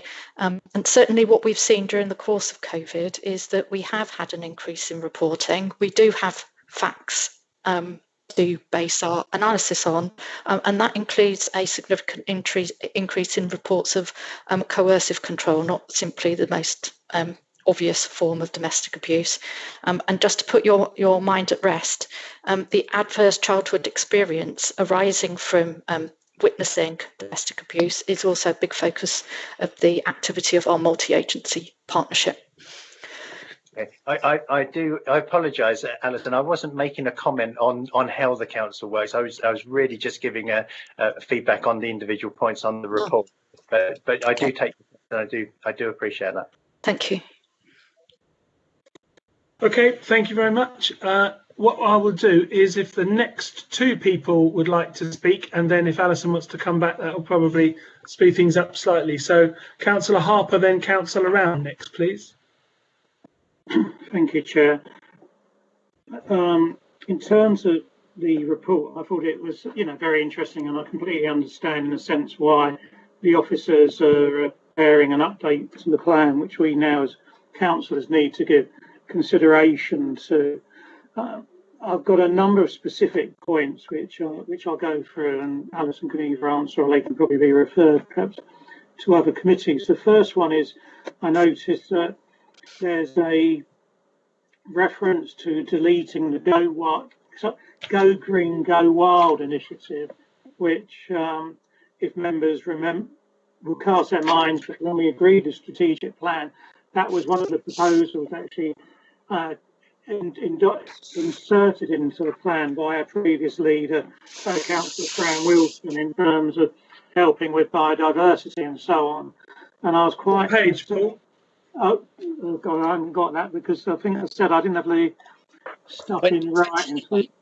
29. Sorry, thanks, Derek. Get back to it. Yeah, so sorry. Yeah, so I think I would ask that perhaps it is reinserted. I think it's an important initiative and wasn't going to necessarily cost the council money per se, but would have been encouraging and enabling works done around the various communities and neighbourhoods around the whole borough in terms of people getting involved in Go Wilding projects. And given obviously recent programmes on the BBC and so on, I mean the Perfect Planet series now, I think there's increasing interest by people on this sort of thing. So I'd ask that perhaps we give further consideration to reinserting it. I've got a number of, as you might expect, more detailed questions under the thriving places changes, which is on the, so that would be Appendix C, and they're on pages 30 to 32. Whilst obviously I realise these will come up again at Earl next week, I thought I'd raise them there because obviously we're policy and resources tonight. Now, one of them, which I think is quite important to remember, is that as part of our economic development strategy and as part of our attempts to reboost our economy following from COVID-19, one of the areas and one of the sectors we'll be using will be the cultural sector for a number of reasons. One, obviously, it improves people's lives, but also the cultural sector is used for regeneration, a well-known generators of regeneration. You look at places like Liverpool, Margate, Chatham and so on, where the cultural sector has been used to regenerate town centres, and there's no reason why anything can't be done in Maidstone. So I think when we look at the new brain's gone dead. new proposals, I think we should add that on. Now, in terms of the one referring to the sustainable leisure and cultural offer for the borough, I think the references to the Hazlitt Arts Centre, obviously subject to decisions at Earl next week, but I think we should be a bit more positive. And I would say perhaps, and it will be clear after the Earl has decided whether what approach it's adopting to the Hazlitt, but to use words along the lines of you working with the Hazlitt Arts Centre, see a transformation of the arts and cultural base in Maidstone, assuming that we agree to leave it open. And then further, I think in terms of the museum proposal, I would adjust it slightly to reflect that we have got a museum transformation plan. Whilst it's going to take longer to implement than planned. Clearly, we weren't successful in the bid to the Arts Council. We do have some money to actually start to look at it, which is in the capital programme. And so I think we need to be more positive in terms of the way we reference that. And then on pride in the borough and pride in our communities, I don't agree with moving that down as is being suggested. The work done so far and referenced in appendix on page 21 in appendix 2 to the report, I think, or appendix A to the report, is slightly inaccurate. Most of the work on pride in the borough has not yet been started. We did have money, and we still do have money. I confirmed this with the officers only yesterday, to enable us to do some work in terms of looking at how we can use arts and other events and so on to actually get pride in Maidstone. Because at the moment, I think if we look across the borough as a whole, pride in the borough as a concept is pretty low and pretty nebulous. And I think there's a lot more work to be done on that. Paul, could I just stop you there? Because obviously you're going through sort of your own thriving place and everything that's going to come up at Earl. And the last if we're going to say Earl now, this will come back to us. And I think the place to do it is at Earl. All right. We can't pack everything from each committee. Martin, the last thing is I just wanted to check on the COVID KPIs, Alison, where we're talking about the ones obviously on the economy on page 36 on appendix D. I assume that each of those chunks will ultimately be built into the KPIs for the relevant committee. So I can see bits going to P&R, Earl and Chi and so on, because that wasn't too clear. Okay. Pick up your point, Martin. Okay, sorry. Thank you. If you don't ask, you don't get. You know my approach. No, absolutely. Okay. So maybe if I could just say two things briefly. To your last question, yes, that would be the idea. And just on one of the points you raised, and the specific one around Go Green, Go Wild, this was debated at length by P&R in September. And I think the conclusion reached was that rather than name individual projects as an area of focus, we would broaden that out, and then individual projects would contribute to achieving what was in that outcome. So it was in no way meant to result in a watering down of a project that had already started. And so I think what you'll be able to see is that there is broader reference to, for example, the Biodiversity Action Plan. I think really what members were striving to do in that conversation was to lift the areas of focus to the more strategic level rather than individual projects. Thank you for that clarification, Alison. Okay. Thank you. I'll take Martin round next, and then just say everybody who's indicated I will come to you. And just to let everybody know, so we have light at the end of the tunnel, I will be taking a 5-minute break at the end of this agenda item as a comfort break before we proceed further. Thank you, Martin. Thank you very much, Chair, members. I'll keep mine fairly brief because it will be the same old record speaking from Headcorn again, I'm afraid.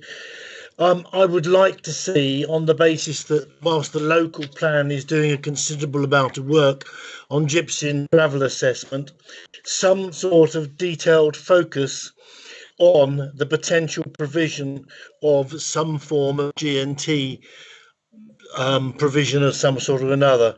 I mean, we're talking about areas of focus 2019 to 24, perhaps the expanding the council's roles in delivery of affordable and market rent housing to include G&T provision is something that should be considered. It is a problem. The local plan will identify a considerable more need and desire for plot sites, pitches, and therefore I think we need to address it somehow and have some strategic initiative in which to do so. I'm only suggesting that that's the particular place to put it, but somewhere we need to focus on that issue. Thank you. Thank you very much, Martin. On to Councillor Mortimer, then Perry, English and Gooch. Thank you, Martin. I was going to talk about the Go Green, Go Wild again, but I know Alison's come back to Paul on that one. It's been raised for me from residents, actually, because they noticed the delete in the papers. So, but when I said to them that it is in the climate change and biodiversity strategy and action plan with money against it, I presume it isn't going to disappear, and that is the fear, the way it's read in the report. So, but I'm okay with it now. Thank you. Thank you very much. Thank you for keeping it concise. Councillor Perry. Yeah, I'll try and be quick. First of all, I support Councillor Harper and his comments about the Hazlitt. I think we need to be very positive there, and so I strongly support on what he put forward. The second point, and it's just a small point really, on improving on air quality, I noticed in the fourth bullet point on page 30 where we talk about public transport. And I don't think it's about public transport, it's about electric vehicles, actually, because anybody's been stuck behind the infamous number 5 going up Linton Hill, making its personal contribution to global warming. It's not about public transport at all. It is about electric vehicles. So I'd like that taken out, and where you've got and the use of electric vehicles for both public and private transport. Because if you live in a rural area, you're not going to, unless you're forced to, you're not going to be using public transport that much unless you're commuting into London, and you're going to rely on your private car, and that hopefully will be an electric car. So I'd like that wording slightly changed or considered to be changed. Thank you.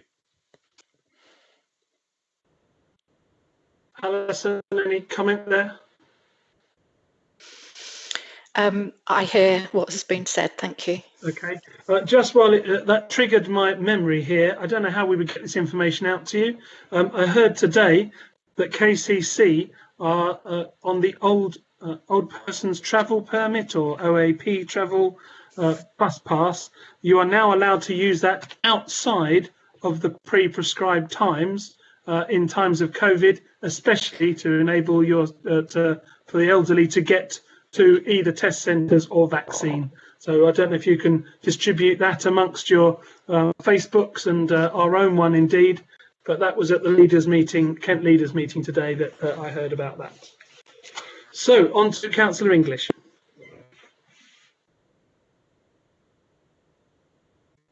Or not. Sorry about that, Mr. Chairman. I was engaging in the great Olympic sport of mouse chasing. I think most of what I was going to raise has actually been addressed one way or the other, particularly in relation to Go Wild and other issues. I would merely observe that I think it's useful in Appendix C to see a great focus on houses in multiple occupation, which causes council some problems and also can often be, I think this is the point of it, shall we say, a bit of a lottery for some unfortunate tenants. So I welcome that. I would say, just by way of observation, that I think Councillor Round's points about gypsies and travellers are actually quite important. I've consistently tried to raise this point and got pretty much a brush off from certain other parts of the council. We are in danger of, I think, presenting a situation where we don't provide an affordable housing option for the non-settled community in a way that is possibly almost discriminatory. And I welcome the modifications and improvements we're doing to a couple of the sites at the moment, but I do think we need to do more. And I support Councillor Round's comments that we need to really address this. However, that really, I think G Committee needs to have a serious discussion about this when this report goes to them shortly. I think obviously SPI and planning need to all be involved together. Well, it keeps being shoved off on planning and SPI. This is not. The provision of affordable housing is a housing issue. It keeps being shoved off onto planning. It is not, and I keep saying this, something you can address through the local plan. It is something that has to be addressed as a housing issue. So please don't keep referring this back to Planning Committee and SPI, because that's not where it should be being dealt with. So I would have thought the assessment, though, of the need is quite important. Yes, I know, but the assessment of need for housing, whether it's gypsy and traveller housing, in terms of affordable housing, should be part of our strategic assessments of housing. It is something that our housing officers and the housing department has to be at least seriously involved in, and it literally can't be addressed simply through the local plan. And that is what Councillor Round is saying. Wasn't alluding to simplicity at all. So yeah, just to say thank you for the feedback. I think what's being suggested is that the council should have a role in delivery directly, as opposed to the doing the statutory role that is required to do the gypsy and traveller accommodation assessment and so on. So I obviously would take note of what you've said and look forward to member support when we identify a site that we want to build on. Thank you. You'll have mine. Thank you. Thank you very much. Therefore, I've just had Mr. Chairman, Councillor Kimmett, yes, far away. Yeah. Ask me first before everyone spoke, because I am the visiting member. Oh, I keep forgetting you want to do all of the items. Sorry. It's fantastic, because I've actually listened to everybody, and now I can sort of speak on what everybody else has said. Councillor Harper, what he said about the diversity in Maidstone, that's brilliant. I love that. That would be good. The affordable housing part of it, we should promote affordable housing in Maidstone. We should, we should build more affordable housing, and also to help the gypsy and traveller. And you've got to remember that gypsy and travellers won't move into affordable housing. They want to stay in their gypsy and traveller way, so they're going to live in their caravans. And the final point, I've got to remember what it was now. Oh yeah, about the amount of people that are living on the street. I'm still not convinced that there was only one and then zero, because our local gentleman of the road is in hospital at the moment, but he will be back out and he will be back on the road. So, and I'm sure that he's not included in the count, but that's all I want to say. No, he won't be, because that's his choice. I know exactly who you mean, Ashley. But I think I'd like to volunteer you to go out with Councillor Derek Mortimer the next time they do a count, Ash. How about that? I would love that. I would absolutely love that. 3 o'clock. 3 o'clock in the morning. Excellent. Okay, thank you very much, Ash. If you want to come back in later. I'm a taxi driver. I work all night. Oh, yes. I'll get my violin out. Councillor Gooch. Thank you, Chairman. I really would like to thank officers for all the sections in this report. The appendix, I have to say, I find it quite compelling to go through it and think about it. So well done. It's an excellent piece of work. And it took a lot of gathering of information to put it together. So thank you for that. I obviously want to support the points that Councillor Harper has brought up, but I will leave that till we have our meeting. One comment I would like to make, if I may, Chairman, is on page 28, which is under the Embracing Growth and Enabling Infrastructure, where we're retaining and further develop the priority, I'm looking at working with the clinical commissioning group to improve local health care infrastructure. Could we not add to reduce health inequalities or to contribute to reducing health inequalities? I just felt compelled to include that phraseology somewhere. Could we please? Thank you, Chairman. That's my one comment. Yeah. That's a compelling argument you put forward, Mrs. Broom. Absolutely.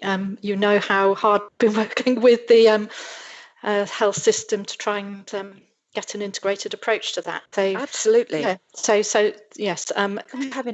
Weaving it in at the appropriate point. I'll certainly review how we could best do that. Thank you. Brilliant. Thank you. Thank you both, Councillor Bryce. Thank you, Chairman. It was on page 29, improving community safety.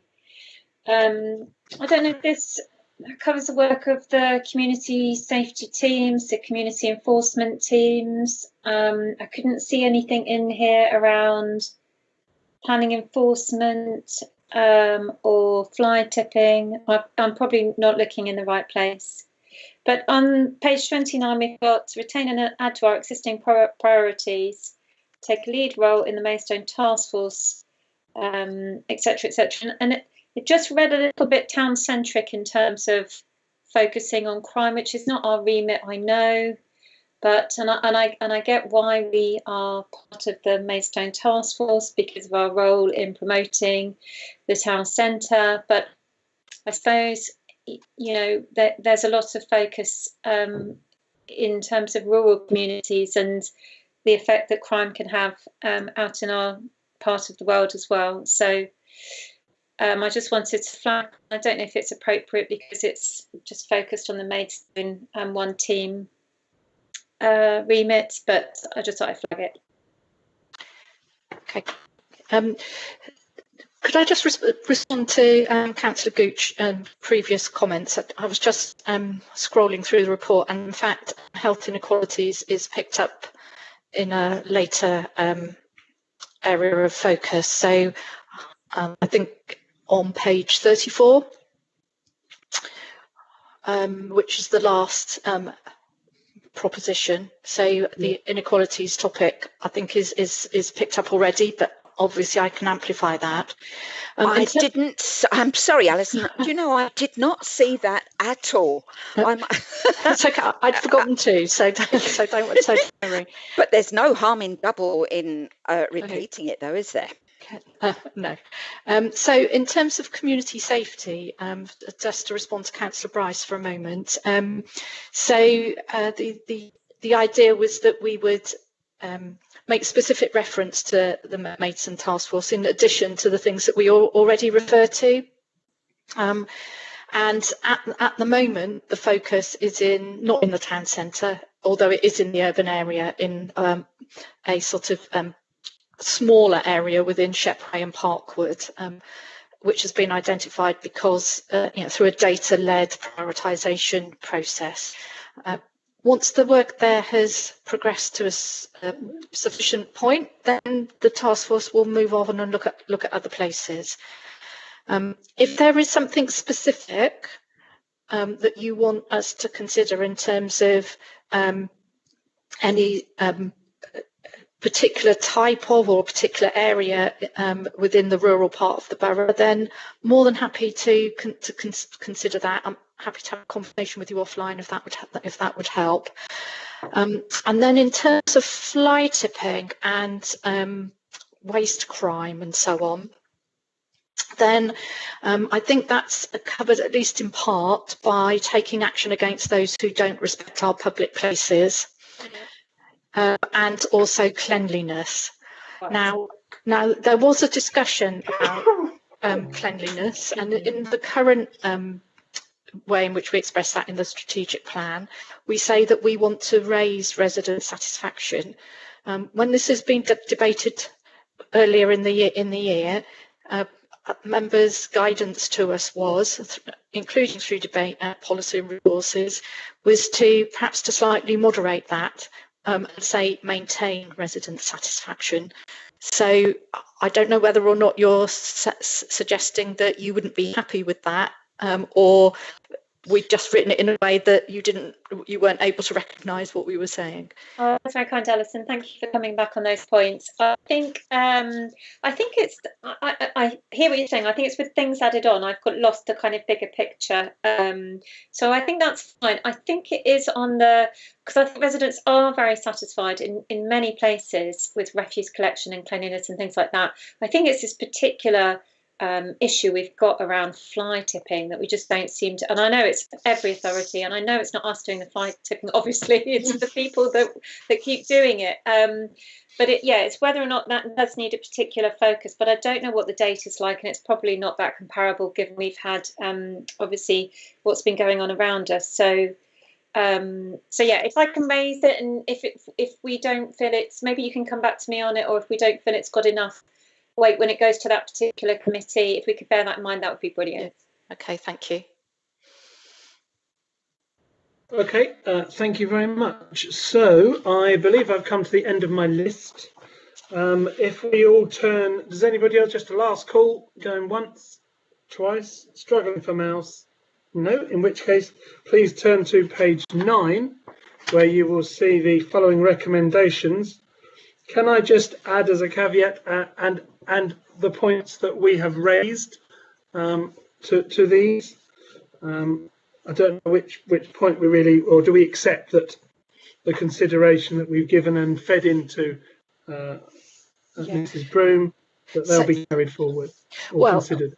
Yes, so I think the way to keep track of that is for us to do a summary of the things that have come out of tonight's meeting, and then out of the subsequent 3 service committee meetings, so that as P&R you will see that and track through how we've responded in the final draft.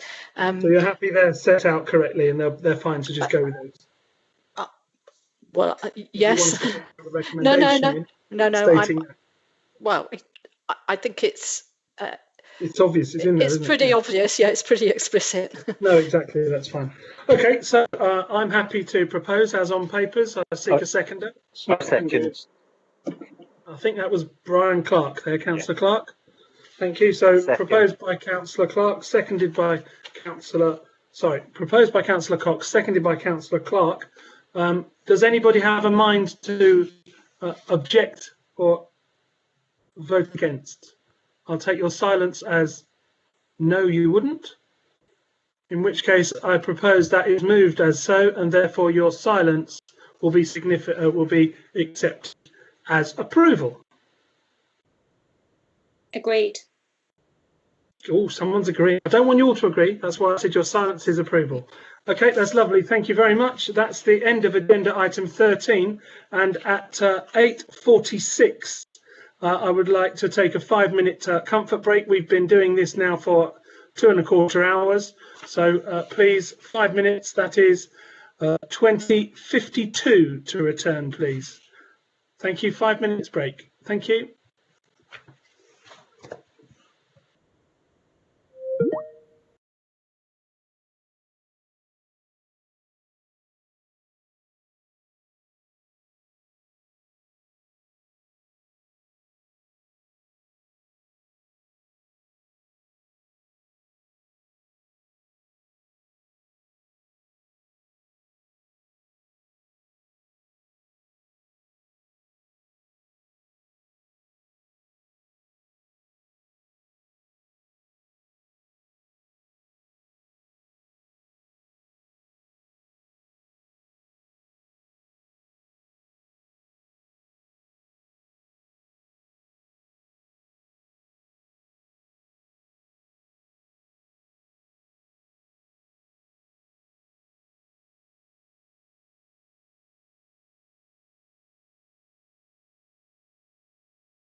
broadcast has started again, please?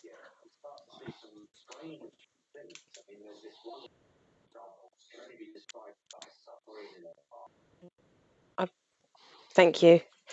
Thank you, Chairman and members. So, Councillor Bryce.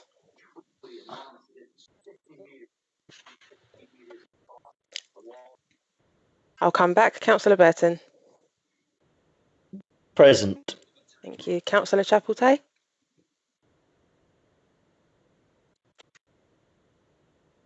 I'll come back. Councillor Clark.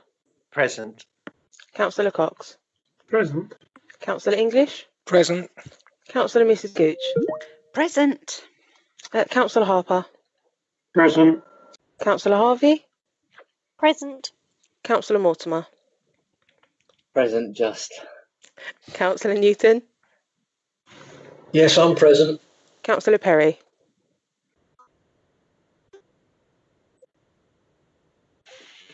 I'll come back. Councillor Round.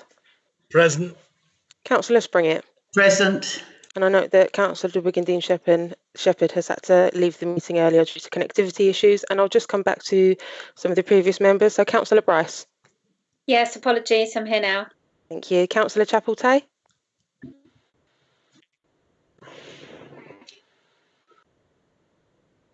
And Councillor Perry.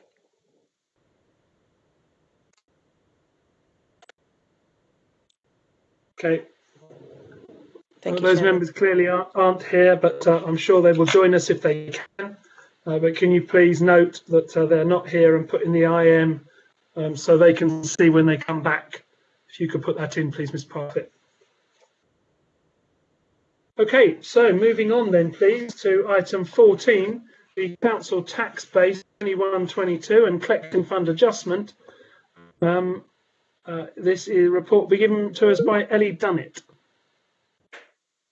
Thank you, Chairman. Good evening, members. So this report serves two purposes. Firstly, to set the council tax base for the borough and parishes for the next financial year. And secondly, to agree a calculation of the balance on the council tax account to be recovered over the next year. Both of these decisions form statutory elements of the budget setting process for the forthcoming year. So starting with the council tax base for the borough, we've calculated that to be 63,550.1, which represents growth of 0.36% compared with last year. This is actually an improvement on our previous projection, which was a decrease in the tax base of 0.5%. So that does help our overall financial position for the next year. However, just to note, we do continue to face uncertainties in this, particularly in relation to our business rates forecasts. The tax base is calculated using October data as a starting point, and that's shown in Appendix 1. We then add on growth based on new property estimates and adjust that figure for timing, banding, forecast release and discounts, and an estimate of irrecoverable debt. On that final point, we have increased the allowance for bad debt next year to 2.5% of the tax base, and that's up from 1% used in the previous year. That reflects the potential for increased levels of irrecoverable debts resulting from financial hardship caused by the pandemic. Tax bases for individual parishes have been calculated in the same way, and they're set out within Appendix 2 to the report. Parishes were notified of their draft tax bases before Christmas. So moving on to the council tax balance for this year, which is set out in Appendix 3, we're looking at a 3 million overall deficit for the next financial year to be shared out between Maidstone and the major preceptors, which are KCC, Kent Police and Kent Fire and Rescue. That number then gets adjusted according to how we have to calculate it for the balance as at 31st of March 2020. And the previous year's estimated balances, which is being distributed this year, which leads us to a cumulative balance. So for this year, that cumulative balance for council tax is 2.58 million. Ordinarily, that would be the number that we would share out between Maidstone and preceptors over the next financial year. However, this year, the government has intervened to say that where that balance is calculated to be a deficit, which it has, the elements which relate to the current financial year, which are referred to as the exceptional balance, must be spread over the next 3 years. So the aim of that intervention are to help mitigate budget pressures for councils for the next year. However, that does mean that as a billing authority, it will take longer to recover the deficit in cash terms and that the shortfall will be met from the council's cash balances in the interim period. Hopefully that made some sense. I do appreciate it. It's not that straightforward. The short version is really that Maystone's share of next year's deficit for council tax is £114,055, as set out in Appendix 3, but we're also carrying forward part of this year's deficit into the next 2 financial years. Final thing to note in relation to this item is that you've probably heard about the government's intention to compensate local authorities for 75% of irrecoverable losses for council tax and business rates. That's part of their COVID-19 financial support package to local authorities. And that's just to say the figures in this report don't reflect that compensation, as we are awaiting clarification on the detail of the scheme. So I'll leave it there for now, but very happy to take any questions. Thank you. We'll be brave people who do, Miss Dunnett. Does anybody like to indicate to any questions or considerations they would like to give to this paper?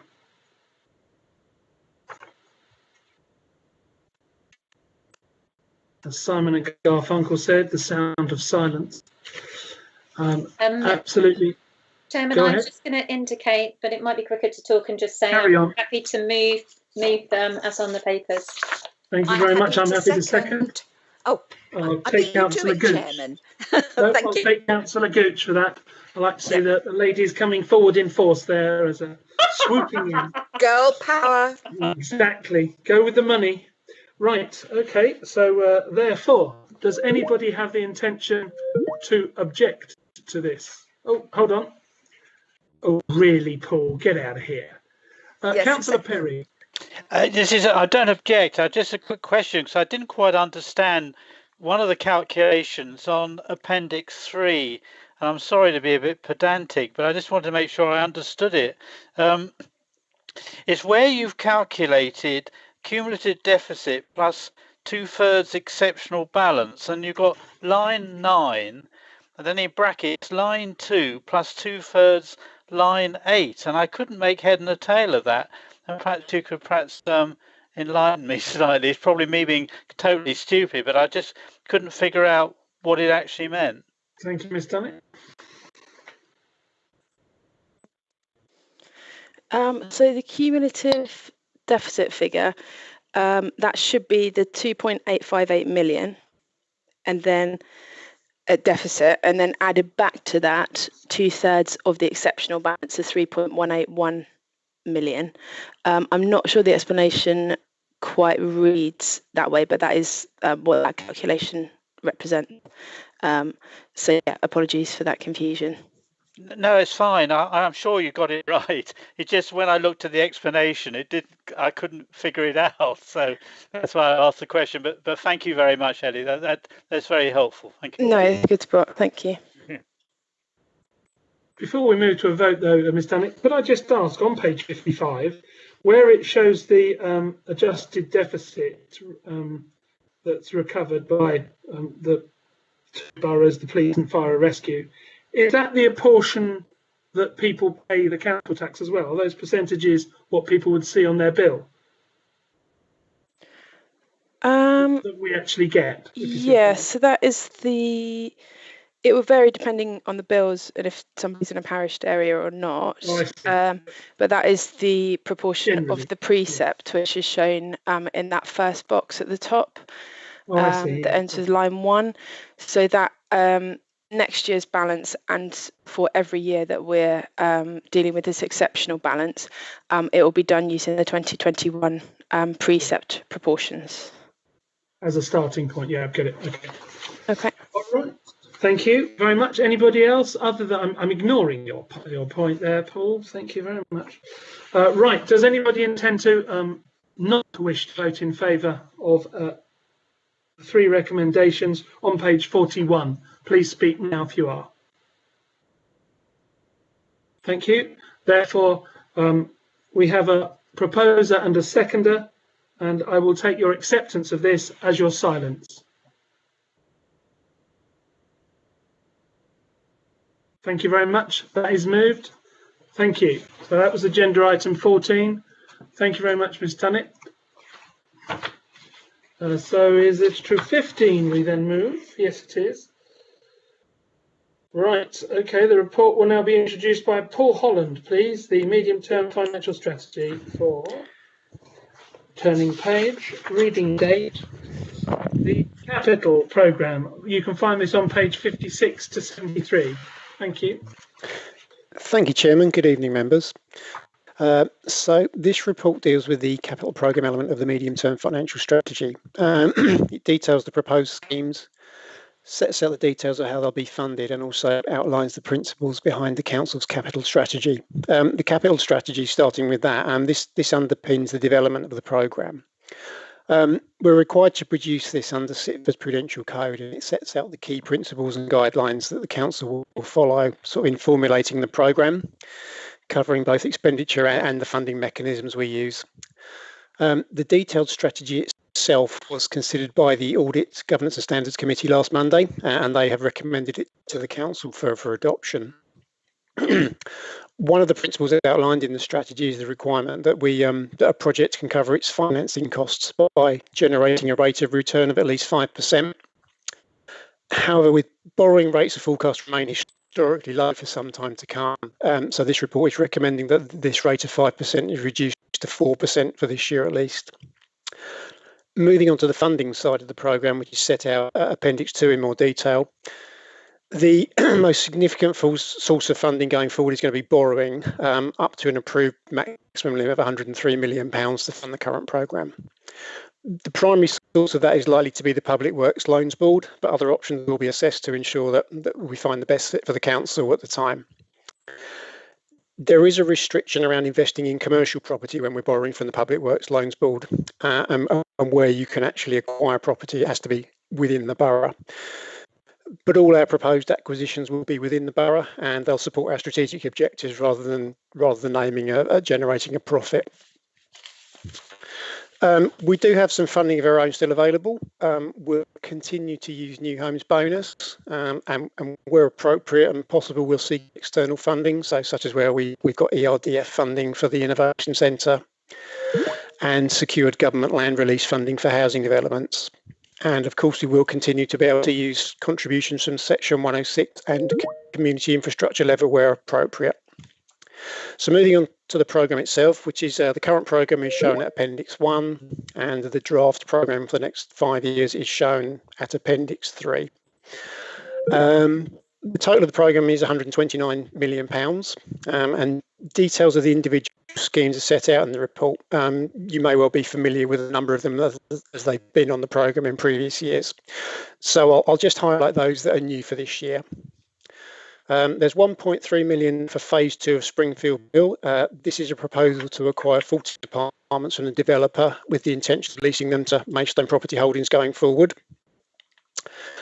There's 18 million additional funding for the private rented sector housing programme. On previous versions of the programme, this has been titled Indicative Schemes, but we've changed the name. It's still the same scheme though. And it's to develop opportunities to grow the market rented portfolio. And schemes will be brought to committee as and when suitable development opportunities are identified.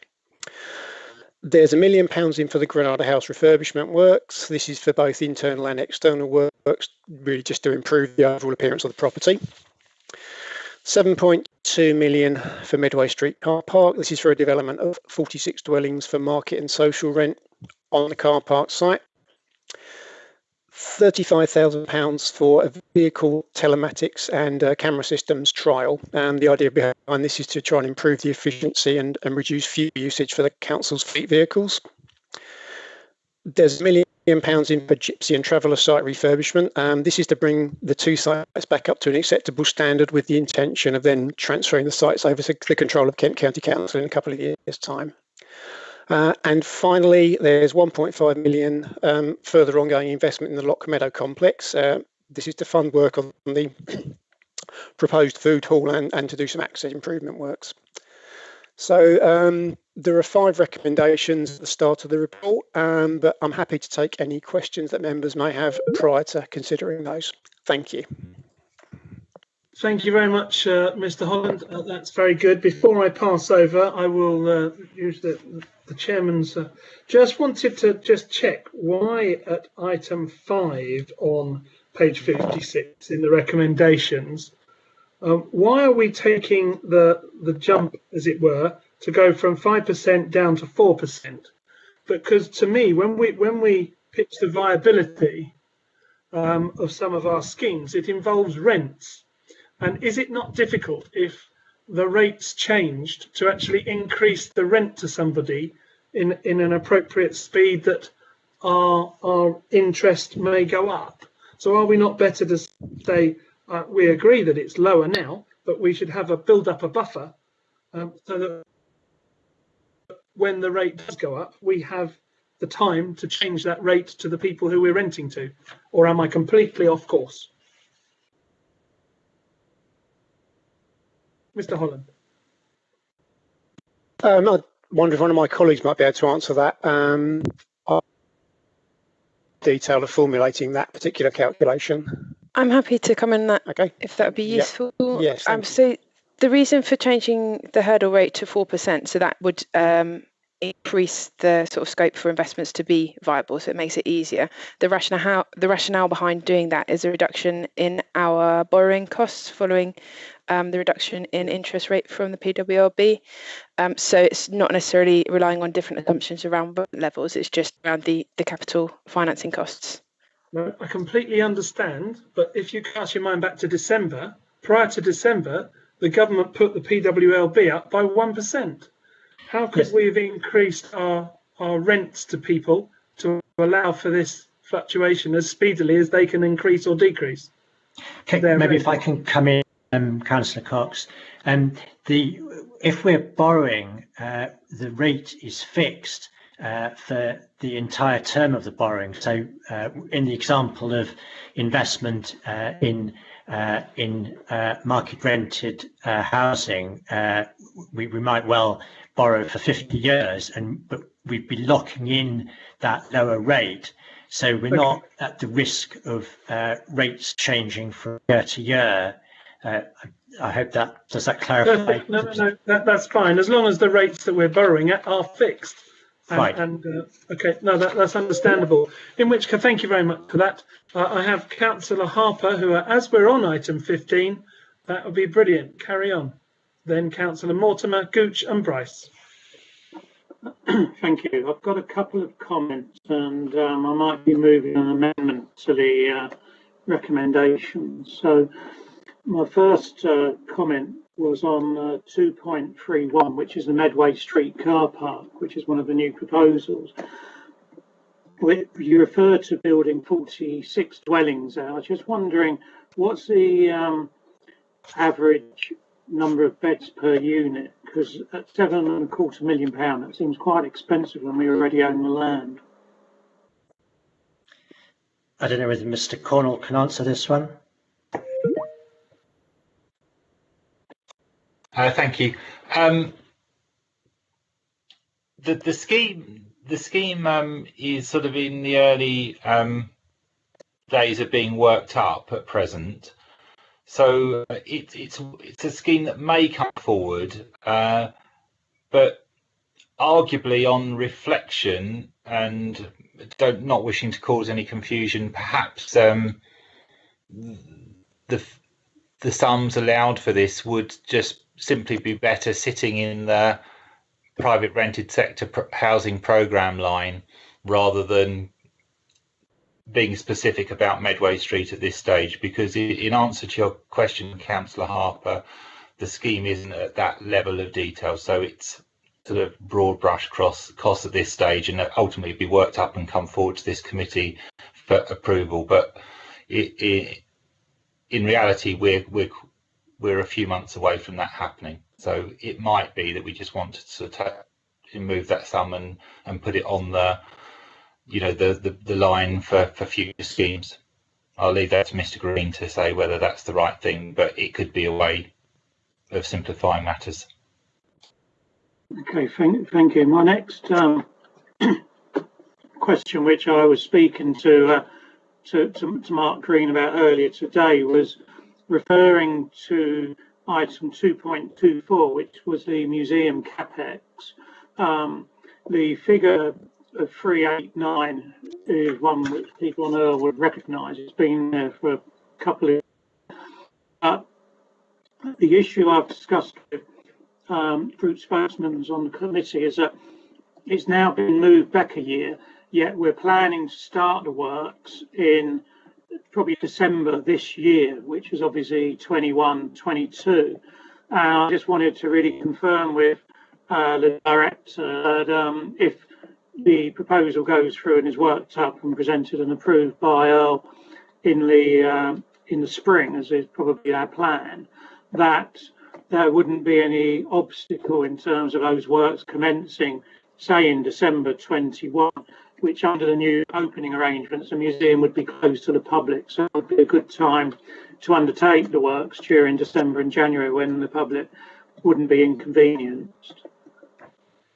I just want to confirm that. Come back on that, Councillor Cox. Yes, please do. Yeah. Yeah. Yes.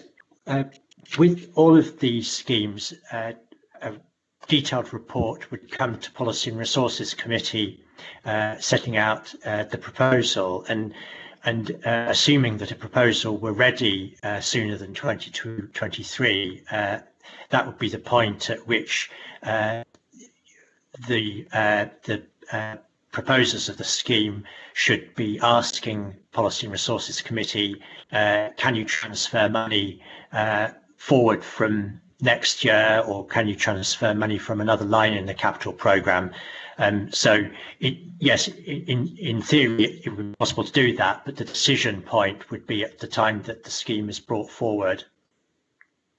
I mean, I'm only asking because there was a big meeting about this earlier today, and I have to feed back to external partners as well as council officers, and we just want to be very clear that by leaving it as it is, and obviously hearing what you say, that we won't suddenly fall foul in June when we request money to be released, to be told it can't be done and it gets delayed a year, because the other option would be to amend the capital programme tonight and to bring that money forward a year. That's if you see the difficulty I'm in. Yeah, I mean the provision certainly exists within the Constitution to vary the capital programme within the overall totals, and I'd be clearly it's up to members whether you want to change the capital programme, but obviously it would mean changing all the elements in it, because it would mean increasing the amount of money projected for next year and decreasing subsequent years. So it would be simpler if you're content to do that, rely on Policy and Resources Committee backing the proposal in June or whenever you bring it forward to the committee. Okay, I think we'll work on that basis. My last point on paragraph 2.27 and 2.30, which are the Granada House proposals. So in 2.27, where we're talking about the extension, we want to build a full floor onto the current building, and this building has no lifts, and so, and is also 100 years old.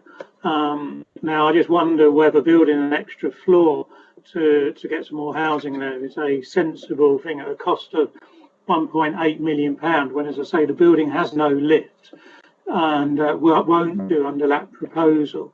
And also sort of tied into with 2.3, in terms of the refurbishment, we just again seem to be, spending a lot of money to refurbish what is an old building.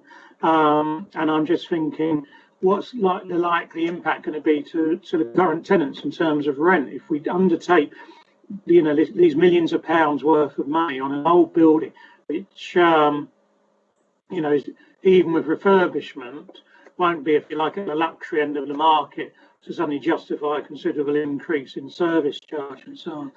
So I'm just wondering if it might be appropriate, and considering moving an amendment, that the Granada House extension and refurbishment be referred back to Communities, Housing and the Environment Committee for further consideration.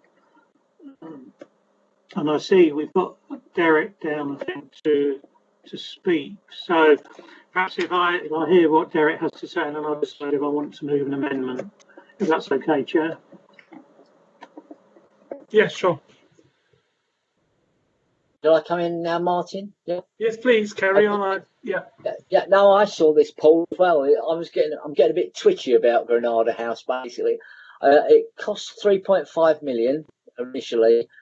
Then we got the 1.8, and then we got the 1 down the bottom under 2.3. So I'm getting a bit twitchy about this, as you say, about the lift situation and access. The last report I dug out, we're getting a rental value from the shops of 130,000 a year at the moment, and then 130,000 approximately on the flats as well.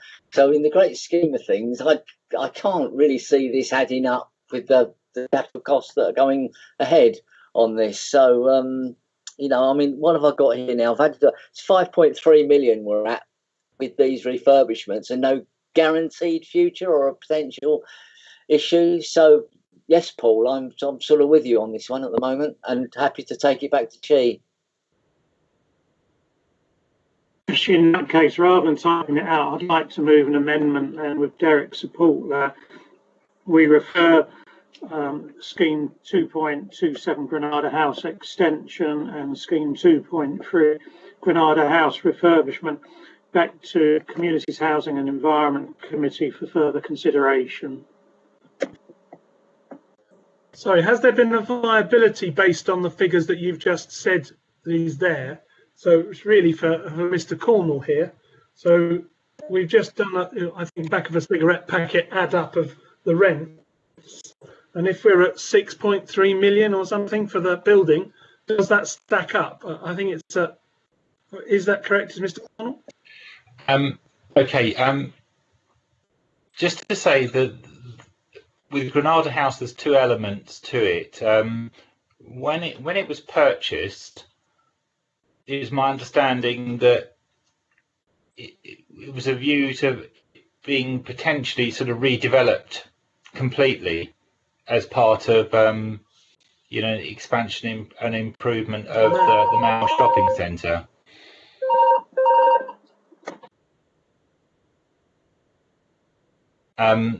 So that was the original sort of logic for acquiring the building. That is no longer going forward, and so we have this building that is in a poor state of repair, and you know, for the council and its managing agent, Maidstone Property Holdings Limited, to sort of discharge all its landlord duties, it does need to be refurbished. That refurbishment isn't directly linked to the rents that are charged, but it is right that market rents are charged on that building. So so if we can leave the refurbishment to one side, in terms of the new build element of the project, that was considered and approved by Policy and Resources Committee. I don't know exactly when, but I believe it was last year during 2020. But the costs for the scheme are likely to be different now that we've done further due diligence work on the project. So it is actually scheduled to come back to Policy and Resources Committee for a refreshed approval. So I would say the project and its consideration belongs with this committee, and it should be on the forward plan for March, I believe, and perhaps my colleague Ms. Parfitt could just. Yeah, it was on the agenda. It was on the work programme for them. Yeah. So I think it's all in hand, personally. Well, there are reports coming back. Yeah. So it wouldn't be my view that it should go to the Chi committee now. But no, I think that's all right, Paul. That's at least it'll come back to a committee. Yeah, no, okay. Yeah, I mean, if Derek's happy, then I think, you know, obviously, if it's coming back to this at the next meeting, then as long as the report, I think, William, make in the report, you need not only to look at the your extension, but also details around the refurbishment, so that you know, as Derek says, there is a chance to have that full consideration on the building. Clearly, yeah, that'll be the case, Councillor Harper, most definitely. Okay, in which case I don't need to move an amendment. Thank you. Fine, thank you. Okay, thank you very much. Derek, did you have anything else, or was it just about that? No, it was just about that. Thank you. Okay, thank you very much. Councillor Gooch, then Councillor Bryce. Thank you, Chairman. I wasn't going to mention Granada House, but seeing as how it's just been mentioned, I'd be horrified if we decided not to spend any money on it and we would end up with a rather large white elephant and another Heather House situation where we have a property, an asset, and we don't keep it properly maintained. And I'd be very wary about that. Also, bear in mind its position in the high street. And the last thing we want to see is a crappy old building. We need to look after it, make it look good, and to raise the profile of the high street. The point I was actually going to bring up was Medway Street car park. I was a bit surprised to see it there, and then I hope, Mr. Cornwall, you're right by saying that it's just a sort of a peg to hang the amount on, because I seem to remember a few years ago now that underneath Medway Street car park there is a plethora of drainage systems, and we could be taking on one hell of a responsibility, an expensive responsibility, if we took it on.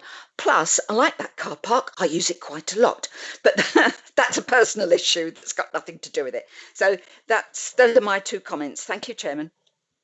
Thank you. I'm taking to your version of not sightly as being the Latin for crap, yes? Yes, thank you, Chairman. That's fine. That's fine. Thank you. Mr. Cornwall, would you like to respond to that just for reassurance? Yeah, two things. The team are fully aware of sort of the underground conditions of the site, so any design would take those into account, and any development proposal would include similar reprovision of pay and display car parking spaces in the adjacent land, so wouldn't be a loss of the car park. So would the access still be onto Medway Street, or would the new access, if you're thinking adjacent land, go onto the high street? Medway Street, I believe, Councillor Cox. Okay, thank you.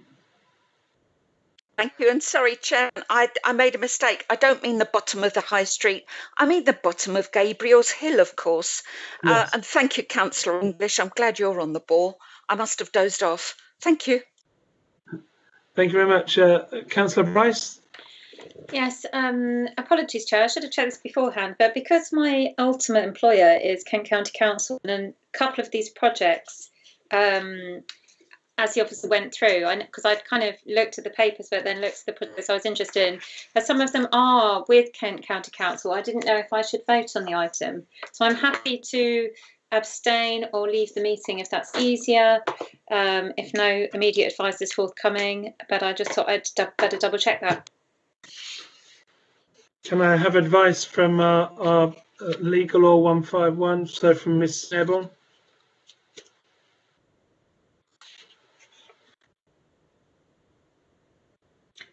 Good evening. Can you clarify the question, please, if I may ask, please? Councillor Bryce is saying that her employer ultimately is KCC. Therefore, with the relevance to our capital programme listed in section agenda item 15, should she make note that she is, as she said, and therefore not vote, or is she able to vote? The employer is a disclosable pecuniary interest. And therefore, if the employer KCC has an interest in any of those matters, then really Councillor Bryce should not participate and vote on the agenda item. Okay, thank you very much for pointing that out, Councillor Bryce, and I will ask Ms. Parfitt to actually note that you will not be partaking nor voting. Great, thanks for clarifying. Thank you. Right. Other than that, I have nobody else indicating to speak. Therefore, we can find the recommendations on page 56. They are listed as 1 through to 5. Does anybody? We haven't got any amendments now. Therefore, I move that they be voted on or not voted on. Rather, that I'm putting forward recommendations 1 to 5 on page 56 as on papers. Do I have a seconder? Yes, me. I'm Faye Gooch. Thank you, I Ms. second. Gooch. Does anybody intend to object to any to this at all? Excellent. Thank you very much. In which case, I therefore propose, as on page 56, items 1 to 5, proposed by myself, seconded by Councillor Gooch. I will take your silence as approval.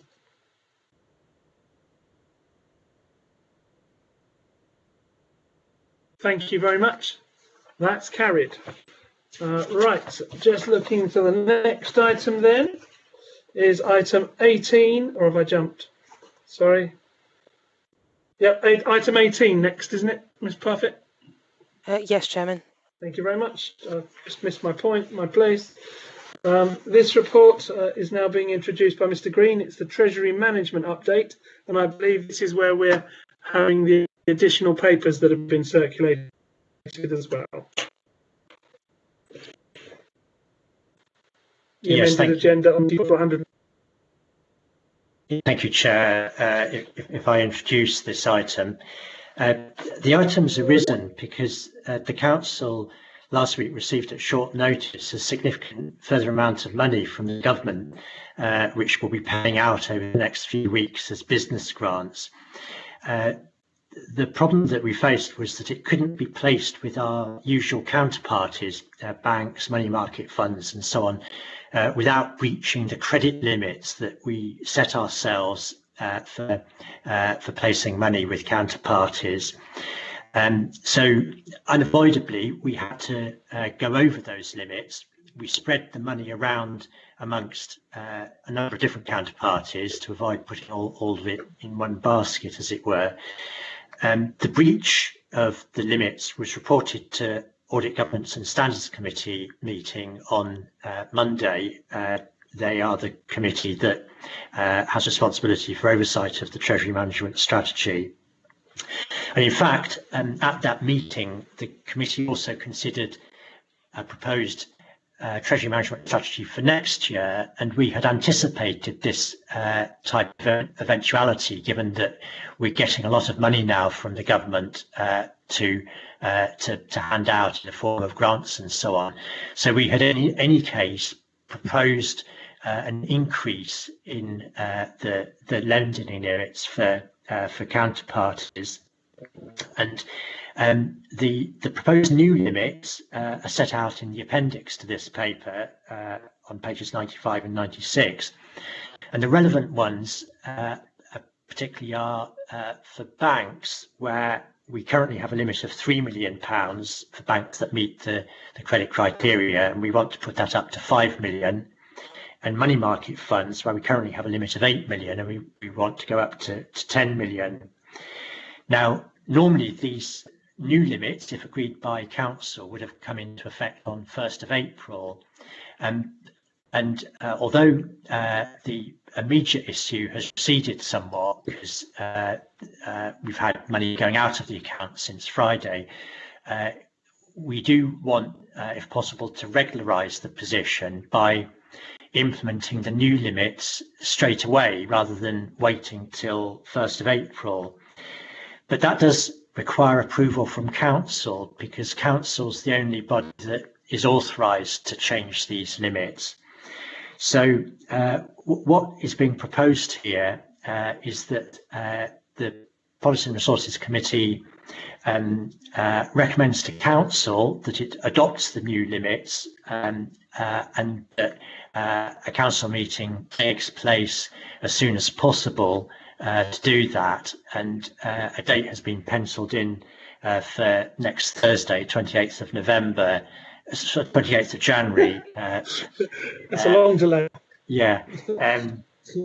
I don't know where November came from, but yeah, so next week, next Thursday. So if you're content to take that approach, then there will be a meeting of council just to consider this item. So I hope that's clear to everyone, but obviously happy to take any questions that members may have. So, Mr. Green, can I just clarify? That would be an EGM, correct? And that will have one item, and it will be just this item. Correct. Yeah. And therefore, if people are concerned about the short length of time, obviously we just have to be quorate at that. So just bear that in mind. Obviously, I'm not saying that you should or shouldn't come. Please, obviously, we want everybody to come, but it will be that one item, and we do require just to be quorate. I have indication from Faye and then Councillor Perry. Thank you, Chairman. I'd like to thank Mr. Green for having. He certainly contacted me today to give me sort of early warning of this, because I do find it difficult. I don't have, for example, Councillor Perry's accountancy mind, so I do need a little bit of help when it comes to understanding these things. And I have to say, the report says it all. I commend the action of the Audit Committee and of Mr. Green of taking appropriate action. We needed to do what is right. So I'm more than happy to move the recommendation on the papers if somebody would like to second it for me. I'll second it, Councillor Perry. Excellent. You might as well carry on then, John. No, I don't need to speak on it. I just thank Mr. Mark for his excellent report and for the work he does on this. I'm reassured by his prudency, I think, on these things, and I think it's it's the right approach. So I totally support. So I'm very happy to second this. Very happy. Well said. Thank you, John. Mm-hmm. Okay, so that has been moved and seconded as on the papers. Once again, is anybody minded to vote against this? Excellent. I therefore move that we approve that, and your silence is approval. Thank you very much. I think it's back to, yep, we have item 16. I'm sorry about the jumping backwards and forwards in your agendas, but this seemed the best way to do it. Item 16, found on pages 74 to 87, is the medium-term financial strategy and budget proposals by Mark Green. Thank you, Chair. This is the report that comes to the committee every January, setting out budget proposals for services within the committee's remit, and similar reports are going to the other committees this month. The report starts by explaining the background, and I won't go over that in detail because it's been rehearsed in previous reports to this committee. Basically, it builds on the medium-term financial strategy that came to the committee in December. And you'll see from the table on page 78 that the overall budget gap has actually reduced somewhat from the position that was reported previously. And this is thanks to measures announced in the Chancellor's spending review and in the local government finance settlement. I mean, there is still a very substantial gap, though, of 1.6 million. It may change slightly as all the figures are brought together, including the adjustment that Ms Dunnett mentioned earlier on council tax and adjustments on business rates, but it's not going to change significantly. So we do still have to address the budget gap. And taken together with the proposals that are going to the other committees, the savings proposals that have been put forward to members will close the gap over a period of 3 years.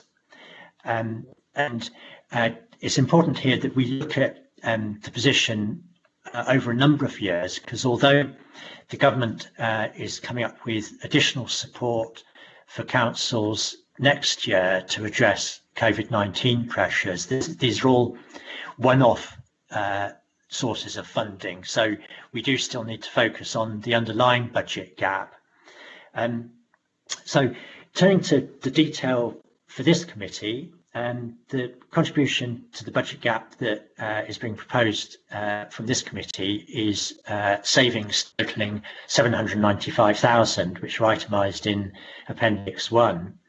And the savings proposals really respond to the challenge that Policy and Resources Committee set right back in July last year to be quite radical in looking for changes in the way that we work. The main ones that I draw your attention to, and they are all listed out in the report, office accommodation, where we've got the opportunity with the lease on Maidstone House coming to an end to take a completely fresh look at that. So the savings of 270,000 there. The other big items are changes to staff travel allowances, which would be worth 120,000. And review of the structure of democratic representation, which is really two things. One's a move to all-up elections every 4 years, as opposed to the current arrangements of 3 years out of 4, and also a review of the number of members, which those two things taken together would come to 120,000. But that's an item for year 3. Because the earliest that those changes could be introduced would be following the work of the Boundary Commission, which Democracy and General Purposes Committee has been concerned with. And so there's a lot of work to be done before we get to that point, even if members are minded to agree those two proposals about moving to 4-yearly elections and a reduction in the number of members. So I'll leave it at that and take any questions that members may have. Thank you. Thank you very much. I've had indication from Councillor Harper and Councillor English at this point. In that order, please. Thank you, Chair. Actually, I suppose it's the first point, which picks up on Mark's last comment, which is the saving you've got in year 3 around democratic representation. Clearly, the idea of moving to 4-yearly elections, I think everybody here and the wider community knows how controversial that is, but that will obviously be a decision for the future, and luckily your proposal's in year 3. But I've got a question on page paragraph 2.8 in your table, where you have the table, and then underneath you've got a series of notes. And I notice that I think it's notes C and D, which add up to about £999,000. So £1,000 short of £1 million. That seems to imply to me that we've got £1 million of income coming to the council. We're not allocating it, apart from if there's any unknown at the moment COVID-related costs. And that it's going to, if it's not used, presumably end up in balances. Now, I'm just thinking, when you're referring to a £1.6 million budget gap, however, we've got £1 million of unallocated income. In reality, does it mean that the budget gap is only £600,000 and not 1.6 million? Because those notes seem to say that you've got all this money, we haven't actually got any proposals to spend it. Proposals may come forward. So is that asking everyone to put, proposals to spend £1 million up? Because I'm sure I could think of a few, but I just really wanted to, I know, Martin, I know you think I could. So I really just wanted to clarify, Mark, in terms of what note C and D actually mean in that respect, please. Yes, I'm happy to respond to that. I suppose the first thing to say is, as I mentioned in my introduction, that the government has been quite generous actually with one-off funding for next year, which is what this funding is. So to compare the 1 million with 1.6 million is not comparing like with like. The 1 million is just a one-off amount of money the government's giving us, whereas the 1.6 billion is an ongoing budget pressure. And the other thing about the 1 million is that, the notes do try and explain this. First of all, the unring-fenced COVID-19 grant of 860,000 although it's not ring fenced, the government has set out the sort of things that it would expect us to spend the money on, and obviously it's things like homelessness pressures and things like that, which arise from COVID-19. But Councillor Harper, you're right to say that it's a substantial amount of money, and I don't think it would be right to just leave it sitting there and put it into balances. What from an officer point of view we would propose is to report on a quarterly basis during the course of next year what we're drawing from that, and if everything goes well and there's a speedy recovery from COVID-19 and we don't need all of that money, then it could be released, I'd suggest, for things that are kind of moving from responding to COVID-19 to promoting a recovery. So there are potentially lots of things that the council could do to stimulate the local economy to help with the recovery. So we don't know how much of the 860 we'll need for COVID-19, but as the position becomes clearer, then it may be that money can be freed up for other things. But I don't think it would be appropriate just to leave it to be added to balances at the end of the year. So I absolutely take the point you're making. And the other bit of it in note D is the reference to the 139,000, which it's of the same ilk as New Homes Bonus, which this council has always used to fund the capital programme. So the proposal here, clearly it's up to members whether they want to amend it either now or at the meeting on 10th of February. The proposal here is that it be treated in the same way as New Homes Bonus. So I mean, I hope that clarifies the position on those amounts. It does to a certain extent, Mark. I think what I'm wondering is, clearly, as you say, that £860,000, we need to see how we can respond to COVID, especially in terms of the economy and so on. I'm just thinking that rather than the officers allocate it necessarily, it should probably, because of the amounts of money involved, be a joint sort of decision between officers and councillors. And we've got the COVID-19 steering group, which is non-decision making, but involves representation from across the council. And I just wonder if either perhaps that could be used as a sounding board, or the relevant service committees, you might be wanting to spend the money in those areas, but just somehow to ensure that, you know, ideas are actually getting that element of scrutiny. But obviously that's for further consideration later on. The other point I wanted to ask, which was a more specific one, and it is on page 86, which is an Appendix A, which is a list of savings, and it's, let me just get a repeat on my screen. I've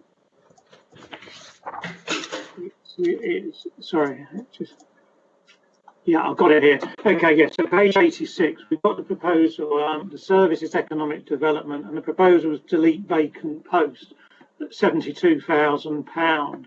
Now, clearly, as we come out of the COVID pandemic, our local economy is going to have taken a considerable hit, and the evidence that we can see all around us is that it's happening now.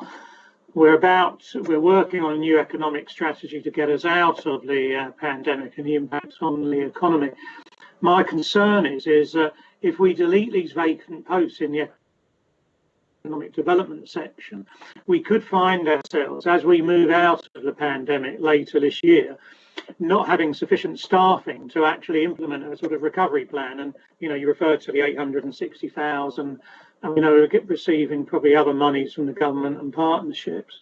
And therefore, I'm a bit concerned that we go ahead and delete these two posts. Now, talking with officers, understand the rationale behind deleting one of the posts, because the work will be funded from capital.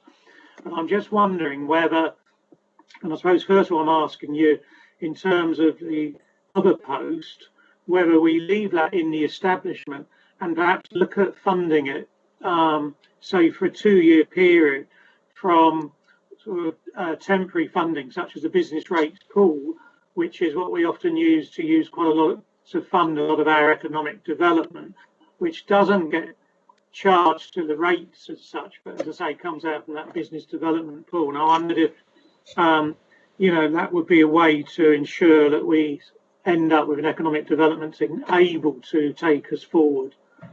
So that's the second question for you, Mark. Can I make a suggestion, Councillor Harper? Because the item that you've just described is in Appendix B, which is the proposals for the Economic Regeneration and Leisure Committee, that it's considered at your meeting next week, because the actual recommendation in this report is for Policy and Resources Committee to approve or not the proposals in Appendix A. It's just asked to note. That's fine, Mark. I mean, obviously, if you can make sure either yourself or whoever's coming from finance when we discuss that next week, just to bear in mind what I've just said, so we can sort of be in a situation to discuss it. Okay, thank you. If that was a suggestion, though, Paul, where would you be proposing to make the saving if you're putting it back in? Initially, well, I think the thing initially is I'm thinking of there's the potential from the business rates pool, where, as I say, we fund various things now in terms of economic development. It doesn't appear in the mainstream revenue budget, but it's a source of funding available to the council, which has been used for the last 10 years. That's not ongoing, though, is it, Paul? No, well, I'm only talking about it. Potentially, one option would be just for a couple of years, whilst we're hopefully coming out of the worst impacts of the pandemic. I mean, we can discuss it in more detail next week, but okay, just to raise it now, so the officers can be thinking about it. Lovely. Okay, thank you very much. Okay, I have looking down here at Councillor English, Gooch and Perry, in that order, please. Thank you, Mr. Chairman. I'm looking at the Appendix A on the top of page 84, and it's probably me, but I'm having a little trouble understanding the elections entry, where there's a saving of 28,000 indicated in the year 21-22, and then nothing for the following years. Is that right, or am I going completely doolally? Yeah, shall I explain that? Yes, I must have missed something somewhere. Yeah. Yeah, and the table here shows incremental changes. So the 28,000 is a reduction in 21-22, and then having reduced the budget by 28,000 in 21-22, it stays the same ever after. So in other words, that 28,000 having been saved is the same every year, and it's just easier to present the figures like this so that you can see the year in which the change is made. I'm just not quite figuring out what the change is in the year 21-22. The change, and I think it's actually it's described in the body of the report. Let me see. Yeah, so if you turn to page 82, right, that paragraph 218, it describes how that saving is being delivered. It's to do with which paragraph was it again? Sorry, 218. All right. Oh, I see. The member of staff club. Okay, fine. So it's not okay. That makes a bit more sense, because I was struggling to understand how the change in the electoral arrangements would come in that year. So that makes a bit more sense. Thank you, Mark. Thank you very much, Councillor Gooch. Thank you, Chairman. Can I just clarify something? On page 84, I think Councillor Harper referred to the line for democratic services, where there's a possible saving of 120 in year 23-24. But I would like to remind everybody that the actual decision as to whether or not we change the way that we do our voting, whether it's every 4 years or year by year on a 4-yearly basis, that decision is going to be made very, very soon. we're starting discussions on it at the next Democratic Services meeting. So please don't think that just because the savings in 23-24, discussions are starting now. So better get that out of the way. I have to say I'd be very concerned if we started trying to spend the money outlined in C and D on page 79. That's the 860 and the 139. We've really got to keep that safe because we still don't know what's going to happen in the future. And if we start trying to use it up and using it as an excuse to not make a saving or whatever, I do think we could run into trouble. I really do. My question for Mr. Green, Mark, can you refresh my memory? The business rates pool, where officers suggested and members decided how a string of things were, how it was going to be spent. Haven't we used up all that money now? We haven't got any left, have we? On the contrary, actually, Councillor Gooch, I don't know if you remember, but back in the summer of last year, there were a number of those schemes that were put on hold because we were uncertain whether we'd have enough money because of COVID-19. Now, obviously, the picture's a bit clearer now. So next month, as part of the report on Q3, we're going to be bringing back details of the schemes that were on hold and asking members what they'd like to do with them, whether they'd like to go ahead or whatever. So they haven't been lost, and members will get a chance to consider them again. Oh, excellent. Thank you very much for that reminder. Thank you. Thank you, Chairman. Thank you, Councillor Gooch. Councillor Perry, Councillor Bryce, and just to note for Ms Parfitt, Councillor English is now leaving the meeting. Councillor Perry. Thank you, Chairman. It's back to page 79 and item D. This 139,000, it's a one-off, I think, isn't it, Mark? That's correct. Yeah. Yeah. The idea, and this applies to new homes bonus as well, it's not setting tablets of stone, is it, that it has to be used for capital? I mean, I've always interpreted that's been our decision, but it's not necessarily something we have to do. And I noticed that in your in D it says it's to ring fence for capital expenditure unless. This is the bit I wasn't quite sure on, required to bridge the budget gap over the coming 3 years. And does that mean we could use it and for what I would call revenue expenditure items? The reason I say this, because I would actually quite like to use 139,000 for something like, I mean, I think we've got to do a lot of work on the spatial planning area in terms of the policies for the local plan. And I think we could use that very usefully to help refund that resource. But I'd be interested in your views on that. You're correct, Councillor Perry, that it's money that comes to us just as a revenue resource. It's been a local decision here at Maidstone to use it for capital spend, and in stating here that it be used in the same way as new homes bonus, I'm really just following the precedent, and it's up to members if they want to move away from that. I mean, as you point out, it's only a one-off amount of money.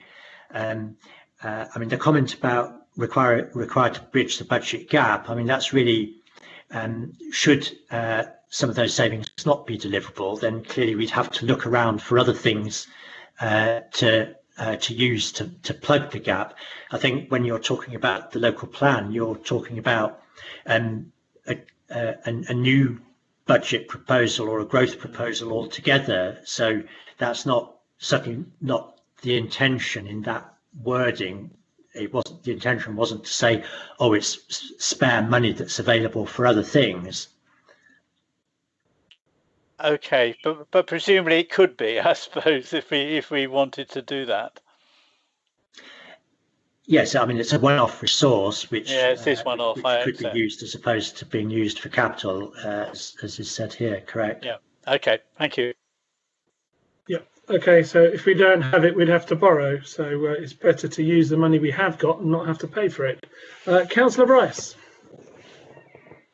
It's like fastest fingers first on this. The point's been made, so I won't labour it, but I have an issue with the putting in the money from the Boundary Commission review into savings.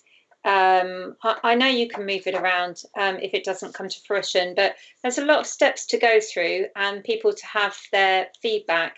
And this seems to say to me that this is almost a foregone conclusion. And when we had our briefing on this, I think we were reassured that that definitely was not the case. But it's, it's feeling more and more that way. But I thank you, Councillor Gooch, for reminding us that we start the ball rolling on this at the next committee meeting, and we can start to put forward our points and listen to what people have got to say there. Thank you. Can I just point out, though, that the beginning, I think the key word on the title of item 16, and I'm not belittling anything, I remind myself about this, that it is a budget proposal. We have to look forward, and we look forward with our medium-term financial strategy, 5 years. Businesses look 5 years, 10 years, but they have to plan ahead. And I think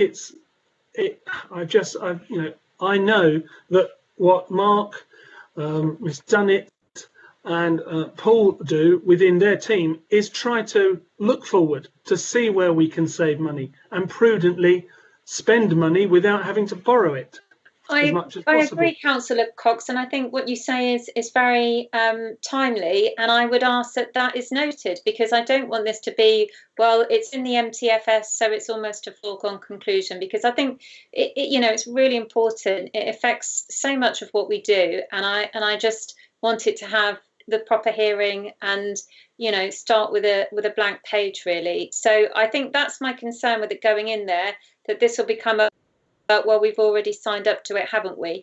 No, we haven't. There's a consultation and a committee giving this careful consideration. But I hear what you say.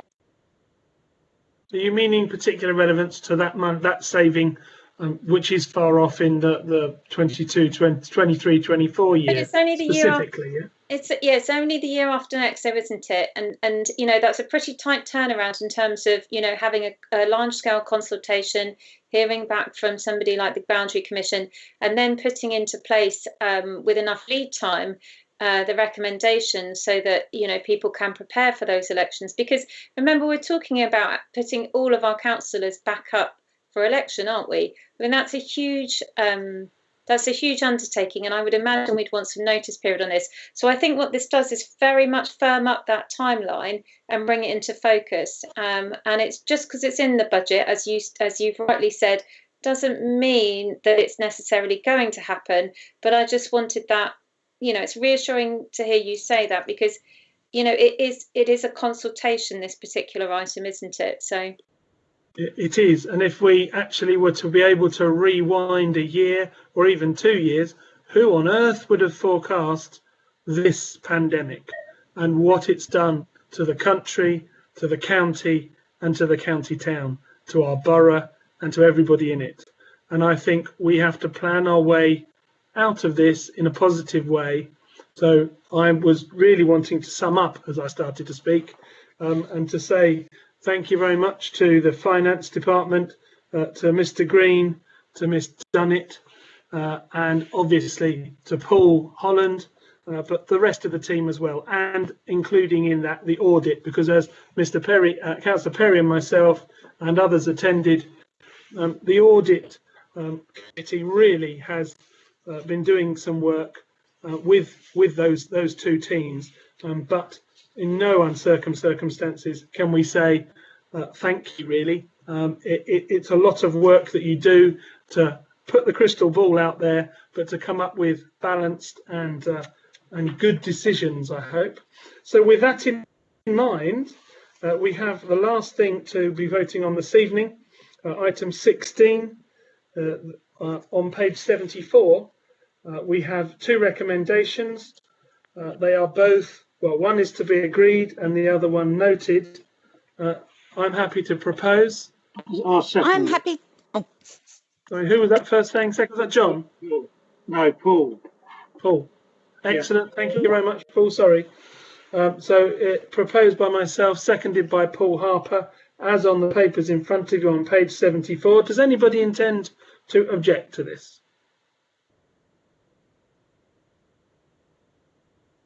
I see Councillor Bryce certainly isn't. She just left the meeting. So I will take your silence as approval at this point for item 16.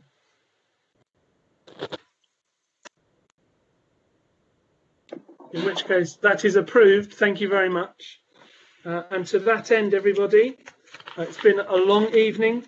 Thank you very much to all officers for attending, staying with us. Thank you even to Pally. I know he's got to stay there until the bitter end and press stop. But thank you for attending this evening. Thank you for your input. Thank you for the decisions we've made. And thank you for the advice that's been given and put forward at this point.